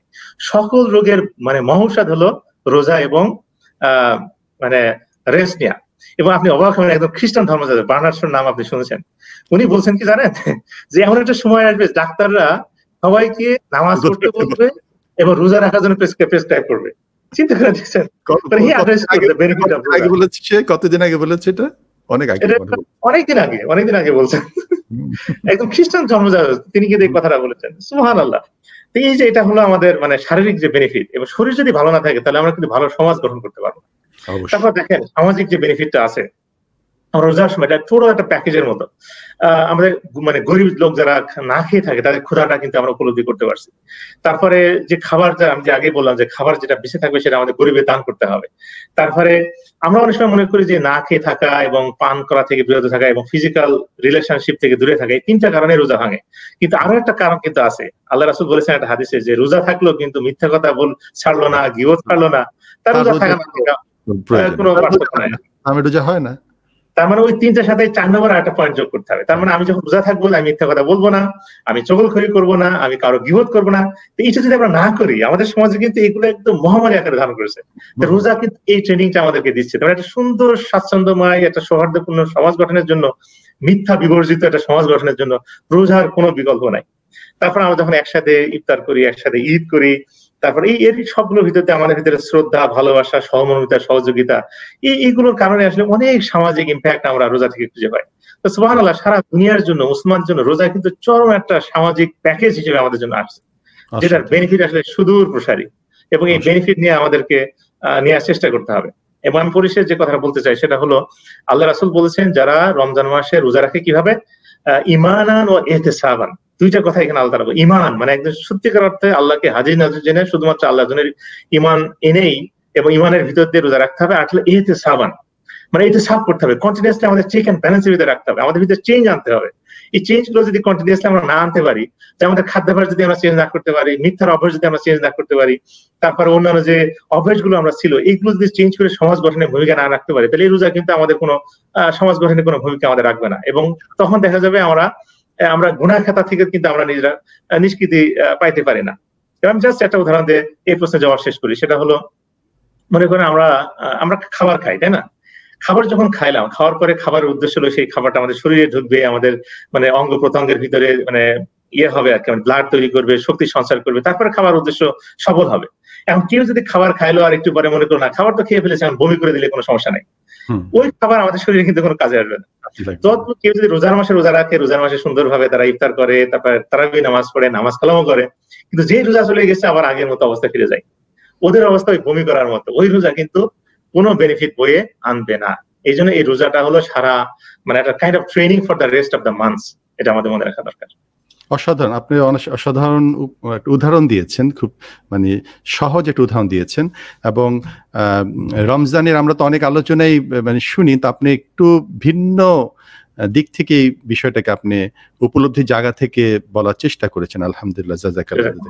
আমি শুধু দর্শকদের একটা কথা বলবো, সেটা হচ্ছে যে রোজার যে শিক্ষাগুলো নিয়ে আমরা কথা বলি, আমরা এগুলো শুনি, এবং আপনি এখন সোশ্যাল মিডিয়াতে কিন্তু প্রচুর আলোচনা, চারিদিকে আলোচনা হচ্ছে, আমরা জানার সুযোগ পাচ্ছি, বড় বড় স্কলারদের আলোচনা শুনতে পাচ্ছি রমজানের মানে ফজিলত, শিক্ষা, রোজা আমাদের কি চায়, সিয়াম আমাদের কাছ থেকে কি চায়। এটা যদি আপনি একদম সাধারণ একজন মানুষকে যে, সে কিন্তু বলতে পারবে যে রোজা আমাদেরকে মানে মিথ্যা বলা থেকে দূরে রাখতে চায়, সবর করা থেকে দূরে রাখতে চায়, রোজা আমাদের জীবনকে গুছাতে চায়, রোজা আমাদের আল্লাহমুখী করতে চায়, রোজা আমাদেরকে মানে মনে করেন যে পরকালমুখী জীবন গঠন করতে চায়, হ্যাঁ, রোজা আমাদের মধ্যে ধৈর্য তৈরি করতে চায়, সবর তৈরি করতে চায়, আল্লাহ ভীতি তৈরি করতে চায়। অনেকগুলো পয়েন্ট কিন্তু আমরা সবাই বলতে পারবো। কিন্তু প্রিয় দর্শক, এই যে ধরেন আমাদের অর্ধেকে বেশি রোজা চলে গেল, মানে আমি আমাকে নিয়ে জিজ্ঞেস করবো যে আমরা একটু নিজেরা চিন্তা করি যে রমজান চলে যাচ্ছে, কিন্তু আমার একটু ডেভেলপমেন্ট হচ্ছে, মানে একটু হচ্ছে কিনা, এই হওয়ার জায়গাটুক যেন হয়, এই হওয়ার পরে যেন আমি এটা কন্টিনিউ করি। এটা কিন্তু আসলে প্রত্যেকে ইন্ডিভিজুয়াল আমাদের ভাবতে হবে। এই ভাবনার জায়গাটা অনেক অনেক বেশি ইম্পর্টেন্ট, কারণ আমাদের জবাবদিহিতা আল্লাহর সাথে ইন্ডিভিজুয়াল, ওয়ান টু ওয়ান। আমরা চেষ্টা করব। আমি আপনার শেষের দিকে একটু জানতে চাবো যে আপনার বিষয় রিলেটেড, সেটা হচ্ছে যে এখন টোটাল বিশ্ব ব্যবস্থায় এক ধরনের সমস্যা। আমি যদি মানে এটা বলি সিম্পলি যে আগে যেরকম মানে 9/11-এর পরে মুসলমানদের প্রতিপক্ষ করা হয়েছে, এখন যে সিমটমগুলো দেখা যাচ্ছে, যেমন এই ভাইরাস থেকে মানে চীনের ভাইরাস বলা হচ্ছে, এবং অলরেডি চীনের বিরুদ্ধে কিন্তু মোটামুটি একটা যুদ্ধের একটা কিন্তু মানে মোটামুটি বোঝা যাচ্ছে যে করোনার পরেই মানে যুদ্ধের ফ্রন্ট চেঞ্জ হচ্ছে। তো আপনি বর্তমান বিশ্ব ব্যবস্থাকে আপনি যে সমস্যাগুলো এখন হচ্ছে, এই সমস্যাগুলো আপনি কি দেখেন, যে সমস্যাগুলো আমাদেরকে তাড়িয়ে বেড়াচ্ছে? ডক্টর সাইদুল। চমৎকার একটা প্রশ্ন করেছেন। আমি এই প্রশ্নের কিছু জবাব আমার প্রথম যে বইটা ছিল সেই বইটা দেওয়ার চেষ্টা করছি। সেটা হলো বইটার টাইটেল হলো development, power and the environment, neoliberal paradox in the age of vulnerability. 2013 সালে রাউটলেস এটা পাবলিশ করে আর কি। আলহামদুলিল্লাহ, এই বইটা যারা মানে পারেন পড়ে নিতে পারেন। তবে আমি আসলে এটা অনেক লম্বা একটা প্রশ্ন এবং ব্যাপক একটা আলোচনার বিষয় রাখে, অনেক গভীরভাবে এটা নিয়ে অনেক স্টাডি করা দরকার। আমি জাস্ট সংক্ষেপে কয়েকটা সমস্যার কথা বলি যেটা আমার কাছে সব থেকে বড় সমস্যা মনে হয়েছে আর কি সারা দুনিয়ার জন্য আর কি, এবং আমাদের জন্য যে মানে যে পুরা কপাল সারা দুনিয়াতে আনছে। আমরা জানি যে আমাদের টেকনোলজিক্যাল ডেভেলপমেন্ট হচ্ছে, সায়েন্স টেকনোলজি আসছে, আমরা অ্যামেজিং পাওয়ার অফ মানে সিভিলাইজেশন দেখছি, ডিজনিল্যান্ড দেখছি, গ্লোবালাইজেশন দেখছি, চোখ ধাঁধানো অবস্থা দেখছি, কিন্তু এট দ্য সেম টাইম আমাদের অনেকগুলো সমস্যা আছে, যার কারণে কিছু কিছু সমস্যা হয়তো আমাদের আলোচনার ভিতরে চলে আসছে। আমি মনে করি যে প্রথম যে সমস্যাটা সারা দুনিয়ার মানুষ ভুগছে সেটা হলো সৃষ্টিকর্তার প্রতি অবিশ্বাস। সৃষ্টিকর্তা আমাদেরকে তৈরি করলেন, অথচ দুনিয়ার একটা huge chunk of people do not believe in god. অথচ এইটাকে আল্লাহ তাআলা বলেছেন যে যে এটাকে সব থেকে বড় একটা জুলুম হিসেবে আল্লাহ তাআলা উল্লেখ করেছেন, ইয়া বুনাইয়া লা তুশরিক বিল্লাহ ইন্না শিরকা লা যুলমুন আযীম। যে শিরক যেটা আর কি, মানে আল্লাহ ছাড়া অন্য কাউকে পূজা করা, আল্লাহকে সৃষ্টিকর্তা হিসেবে মেনে না নেওয়া, এইটা হলো সারা দুনিয়ার সব থেকে বড় একটা সমস্যা। এই সমস্যা আপনি মানে চায়নাতে মনে করেন দুনিয়ার সব থেকে বেশি মানুষ, মানে দুনিয়ার যতগুলো মানুষ আছে, every 5 people there is one Chinese people. So এখানে দেখেন প্রায় 60% লোকের কোনো ধর্ম নাই, তারা আল্লাহকে বিশ্বাসই করে না, কোনো সৃষ্টিকর্তার প্রতি তাদের কোনো বিশ্বাস নাই। তারা হয় টাকা পয়সাকে তারা পূজা করে অথবা অন্য কিছুকে। একইভাবে মুসলমানদের ভিতরে দেখবেন যে বড় একটা অংশ তারা কেউ সায়েন্সকে পূজা করে, কেউ মানিকে পূজা করে, কেউ স্বাধীনতাকে পূজা করে, মানে আল্লাহকে তারা ভুলে গেছে, তাই না? এটা একটা সবচেয়ে বড় সমস্যা এবং সব থেকে বড় জুলুম। এবং আল্লাহকে যখন মানুষ ভুলে যায় তখন মানুষ যে কোনো খারাপ কাজ তারা করতে কুণ্ঠাবোধ করেন। এটা হলো প্রথম সমস্যা। 2 নম্বর সমস্যা সেটা হলো যেটাকে আমি বলে থাকি অর্থনৈতিক শোষণ, যার কিছু উদাহরণ আমি আগের কিছু প্রশ্নের জবাবে হয়তো আমি দিয়েছি। এবং সারা দুনিয়াতে আমি বলেছি যে 300 কোটি মানুষ তাদের আয় $1 থেকে কম, অথচ আমাদের দুনিয়াতে কত সম্পদ আজকে পড়ে আছে চিন্তা করে দেখেন। আজকে 29,000 শিশু তারা না খেয়ে মারা যাবে এবং 80 কোটি মানুষ আজকে না খেয়ে থাকবে, এমন একটা দুনিয়াতে আমরা বাস করতেছি। এই যে অর্থনৈতিক শোষণের কারণে, এবং এই শোষণটা দেখেন মানে গুটিকত মানুষের হাতে সারা দুনিয়ার সম্পদ আজকে কুক্ষিগত হয়ে যাচ্ছে, এবং সেটা প্রত্যেকটা দেশের ভিতরে আপনারা সেটা লক্ষ্য করেন। এটা হলো অর্থনৈতিক শোষণ এবং ক্যাপিটালিস্ট সিস্টেম এটা তৈরি করেছে। এবং আমার আন্ডারস্ট্যান্ডিং হলো ক্যাপিটালিস্ট সিস্টেম হলো এমন যে ক্যাপিটালিস্ট সিস্টেম হলো এমন যে মানে it is a system that produces both property as well as poverty. এটা প্রপার্টিও তৈরি করে আবার পভার্টিও তৈরি করে। ইন্ডিয়া যেমন এগিয়ে যাচ্ছে, অথচ at the same time India has the largest number of poor people in the whole world. 1994 সাল থেকে 2000 সাল পর্যন্ত মানে more than 100,000 people committed suicide in India. চিন্তা করে দেখেন, জাস্ট না খেয়ে থাকার কারণে বা সমস্যার কারণে। তো এই ধরনের অবস্থা প্রত্যেকটা দেশে আজকে বিরাজ করছে, আমাদের দেশে দেখলেও এটা আপনি টের পাবেন না। অর্থনৈতিক শোষণ। 3 নম্বর হলো রাজনৈতিক নিপীড়ন।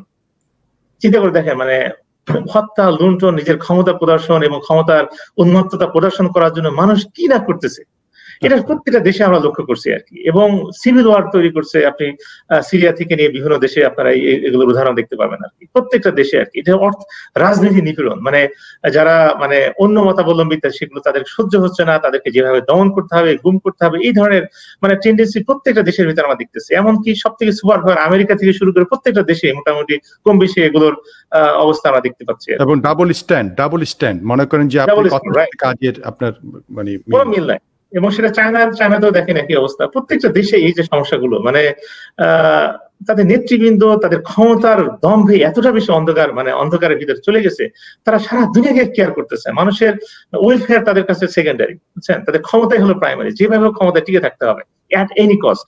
এটা করতে গিয়ে তারা অনেক অ্যাবনর্মালিটি তারা করতেছে, হাজার হাজার লক্ষ লক্ষ মানুষকে তারা মেরে ফেলতেছে। এবং এটা বর্তমান সমাজে সব থেকে বেশি প্রকার আকার ধারণ করেছে। দুনিয়ার ইতিহাসে এত খারাপ অবস্থা কখনোই ছিল না। 4 নম্বর যে সমস্যা সেটা সাংস্কৃতিক গোলামি।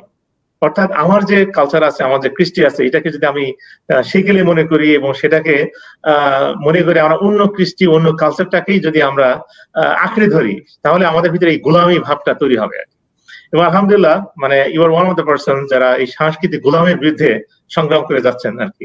তা আমি সাধুবাদ জানাই যে আল্লাহ কবুল করুক। সর্বশেষ যে বিষয়টা সেটা হলো বর্ণবাদ বা রেসিজম, তাই না? মানে একটা বিশেষ রেস বা বিশেষ গোত্রকে, সেটা পলিটিক্যাল কমিউনিটি হতে পারে অথবা এটা এথনিক কমিউনিটি হতে পারে, তাদেরকে সবসময় মানে ক্ষমতার বলয়ে রাখতে হবে, সুযোগ সুবিধা বেশি দিতে হবে। প্রত্যেকটা জায়গায় কিন্তু বিভিন্ন ধরনের রেসিজম রয়েছে আর কি। এবং এই সবগুলো মিলে সারা দুনিয়াতে 3টা বেসিক সমস্যা আমরা দেখতে পাচ্ছি। সেটা প্রথম হলো অশ্লীলতা। এই অশ্লীলতা যখন একটা চরম আকার ধারণ করে, যখন ওপেন সিক্রেট হয়ে যায়, তারপর যখন জুলুম নির্যাতন সীমা ছাড়িয়ে যায়, মানবতা যখন মানে আকাশ বাতাস যখন প্রকম্পিত হতে থাকে এই মানে মজলুম মানুষের কান্নায়, এবং যখন মানুষ প্রচন্ড স্বার্থান্ধ হয়ে পড়ে, এই 3টা জিনিস যখন ঘটে তখন কিন্তু আল্লাহ তাআলা বিভিন্ন ধরনের বালা মুসিবত দুনিয়াতে দিয়ে থাকেন। এবং আমার বিশ্বাস, একটা হাদিস থেকে আমি এই 3টা পয়েন্ট ডিডিউস করেছি, এই কোভিড-19 যেটা আসছে এটা কিন্তু আমাদেরই কামাই করা, তাই না? এটা এমনি আসে না, এটা আল্লাহ তাআলা আমাদের কারণে এটা দুনিয়াতে দিয়েছেন আর কি। তো এই ক্ষেত্রে আমি জাস্ট সর্বশেষ কয়েকটা কথা বলতে চাই, যে সমস্যা সারা দুনিয়াতে আরো অনেকভাবে আলোচনা করতে পারি, কিন্তু আমি জাস্ট এই 5টা সমস্যা উল্লেখ করলাম আর কি। এর সমাধান একটা জায়গায় আছে, সেটা হলো ইসলাম। এবং আমি একজনকে কোট করতে চাই ক্ষেত্রে, যে বার্নার্ড শোর কাছে আমি যেতে চাই। তিনি বলেছেন, if all the world is united under a great leader, then Prophet Muhammad would be the best fitted man to lead all the Christian dogmas. যে আজকের এই ঝঞ্ঝা বিকৃত দুনিয়াতেও যদি সারা দুনিয়ার মানুষেরা একত্রিত হয়ে শান্তির অন্বেষায় যদি একজন মানুষের অধীনে একত্রিত হতে চায়, then Muhammad would be the best fitted man to lead মানে every Christian dogmas. এর অর্থ হলো, এই আস্থা মোহাম্মদ নেই, কিন্তু তার আদর্শ আজকে আছে। এই আদর্শ যদি আমরা আঁকড়ে ধরতে পারি, তাহলে কিন্তু এই প্রত্যেকটা সমস্যার সমাধান কিন্তু আজকে করা সম্ভব। জাস্ট সিম্পল একটা উদাহরণ দিয়ে থাকি, এই ইসলাম যদি সারা দুনিয়াতে থাকতো, তাহলে প্রত্যেক বছর মনসুর ভাই আমরা 9 কোটি মানুষকে বাঁচাতে পারতাম। কিভাবে? আমি স্ট্যাটিস্টিক দিয়ে প্রমাণ করতে পারি। সারা দুনিয়াতে কিন্তু হত্যা প্রতি বছর 20 লক্ষ মানুষকে হত্যা করা হয়, মানে আত্মহত্যা করা হয়, আত্মহত্যা করে 22 লক্ষ মানুষ, এইডসে মারা যায় 50 লক্ষ মানুষ, মদ পানে মারা যায় মানে 20 লক্ষ মানুষ, ড্রাগের কারণে মারা যায় 20 লক্ষ মানুষ, এবং ভ্রূণ হত্যার কারণে 7 কোটি মানুষ আজকে মারা যাচ্ছে। যদি ইসলাম থাকতো, তাহলে সব মিলে প্রায় 9 কোটি মানুষ হয়। প্রতি বছর এই 9 কোটি মানুষকে আমরা বাঁচাতে পারতাম। Islam is basically the saviour of the whole planet. এটা সোশ্যাল বলেন, এনভায়রনমেন্টাল বলেন, ইকোলজিক্যাল বলেন, অথবা মানে ইকোনমিক বলেন, প্রত্যেকটা দিকে Islam is the ultimate saviour of the whole humanity. অসাধারণ, খুবই সুন্দর কথা বলেছেন ডক্টর সাইদুল ভাই। মানে যে কথা এন্ডলেস, মানে বলতে আরো প্রোগ্রাম যদি 1 ঘন্টা চাইলে কোনো দর্শক কিন্তু আপনাকে ছেড়ে যাচ্ছেন না। তো মানে অনেকেরই মানে দর্শকদের একটু রিকোয়েস্ট, সেটা হচ্ছে যে মানে যে কোনো একটি মানে গান যেন পরিবেশন করি, একটু সময় চেয়ে নিই আপনার কাছ থেকে। অবশ্যই আমি নিজেই তো ভাবছিলাম যে আপনাকে রিকোয়েস্ট করব শেষের দিকে, যেহেতু একদম শেষের দিকে, তারপরে আমরা অল্প কিছু কথা বলে শেষ করব। তাহলে মতিউর রহমান মল্লিক ভাই আমাদের ওস্তাদ রোজার অনেকগুলো গান লিখেছেন, দর্শক মানে একটি গান পরিবেশন করছি। এটা ছোট সময় আমরা এগুলো মানে গেয়ে বড় হয়েছে আর কি। আচ্ছা ওকে, তাহলে সেটা আমি পরিবেশন করছি। বিসমিল্লাহ। এ যে মাহে রমজান রহমতের দরিয়া, এ যে মাহে রমজান রহমতের দরিয়া, এই দরিয়ায় কাটরে সাঁতার, এই দরিয়ায় কাটরে সাঁতার, গুনাহ যাবে ঝরিয়া রহমতের দরিয়া। এ যে মাহে রমজান রহমতের দরিয়া, নতুন চাঁদের আগমনে পুণ্য প্রেমের আয়োজনে, নতুন চাঁদের আগমনে পুণ্য প্রেমের আয়োজনে, আকাশ বাতাস নিখিল ভুবন সবই গেল ভরিয়া, সবই গেল ভরিয়া রহমতের দরিয়া। ক্ষমা পাবার এমন সুযোগ ছাড়িস নে তুই ভুলে, আজ আছিস কাল থাকবি না হায়, যেতে হবে ওই কুলে। ক্ষমা পাওয়ার এমন সুযোগ ছাড়িস নে তুই ভুলে, আজ আছিস কাল থাকবি না হায়, যেতে হবে ওই কুলে।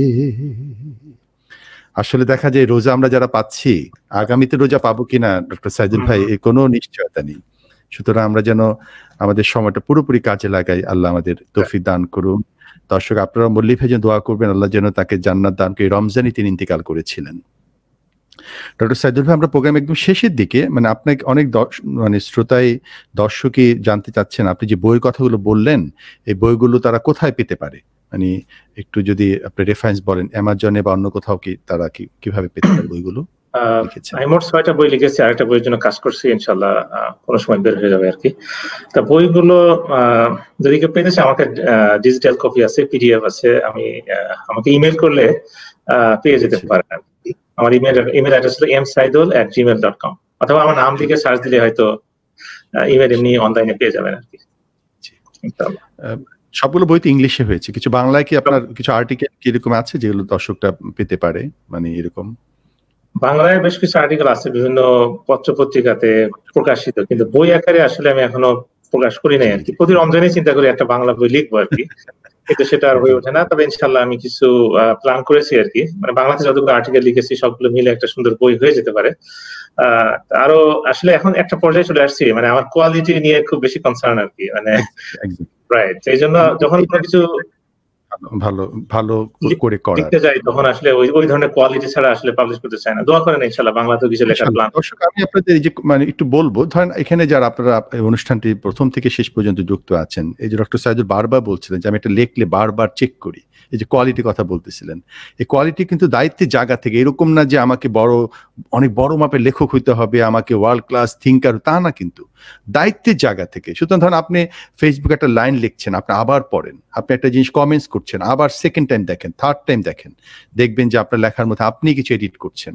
তো একটা লেখার পরে সাথে সাথে রিলিজ না করে দিয়ে বারবার চেক করা এবং বিভিন্ন রিলেটেড বইগুলো পড়া, একটু আলোকিত নিজেও হওয়ার চেষ্টা করা, এগুলো কিন্তু একটা প্রক্রিয়ার মধ্যে থেকে হয়। আমার মনে হয় যে আপনার আলোচনা থেকে দর্শকরা অনেক উপকৃত হয়েছেন, আমি উপকৃত হয়েছি।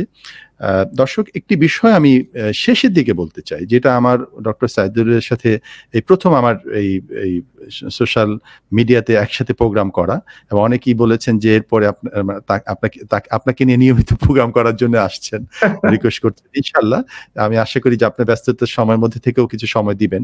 আমি একটি বিষয় বলবো যে ডক্টর সাইদুলের মতো কিন্তু ডক্টর সাইদুল তো পৃথিবীর একমাত্র স্কলার না, আরো স্কলার কিন্তু আছেন, আমাদের দেশে আছেন, বিদেশে আছেন, অনেক থিঙ্কার আছেন।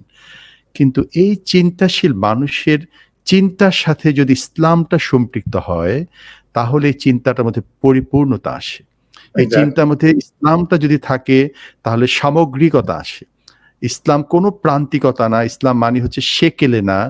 আমরা যারা এক সময় ছিল, আমাদের ছাত্রদের দেখেছি যে একটু বাম কথা বললে, বাম ঘরানার কথা, একটু সেকুলার, একটু নাস্তিকতার কথা বলে আমি একটু আধুনিক চিন্তা মনস্ক হচ্ছি, ওই লোকগুলোই কিন্তু এখন আমরা অনেককেই জানি তাদের ব্যক্তিগত জীবন বলেন, পরিবার বলেন, প্রফেশন বলেন, তাদের সন্তান তারা কিন্তু কোনো ক্ষেত্রেই কিন্তু আলোকিত হতে পারেননি, এবং তাদের জীবনের শেষ সময়ে কিন্তু হতাশায় নিপতিত হয়। আমি ডক্টর সাইদুলের সামনে রেখে বলছি, ডক্টর সাইদুলের মতো যারা মানে জ্ঞান বিজ্ঞানের পাশাপাশি ইসলামটাকে যারা ধারণ করবেন, এটা আপনার নিজের প্রয়োজনই, এবং সেটা যদি আমরা যত তাড়াতাড়ি বুঝবো, আমরা নিজের আলোকিত হব, আমরা সমাজ আলোকিত হবে, এবং সব মিলে আমরা কল্যাণের পথে যেতে পারবো আর কি।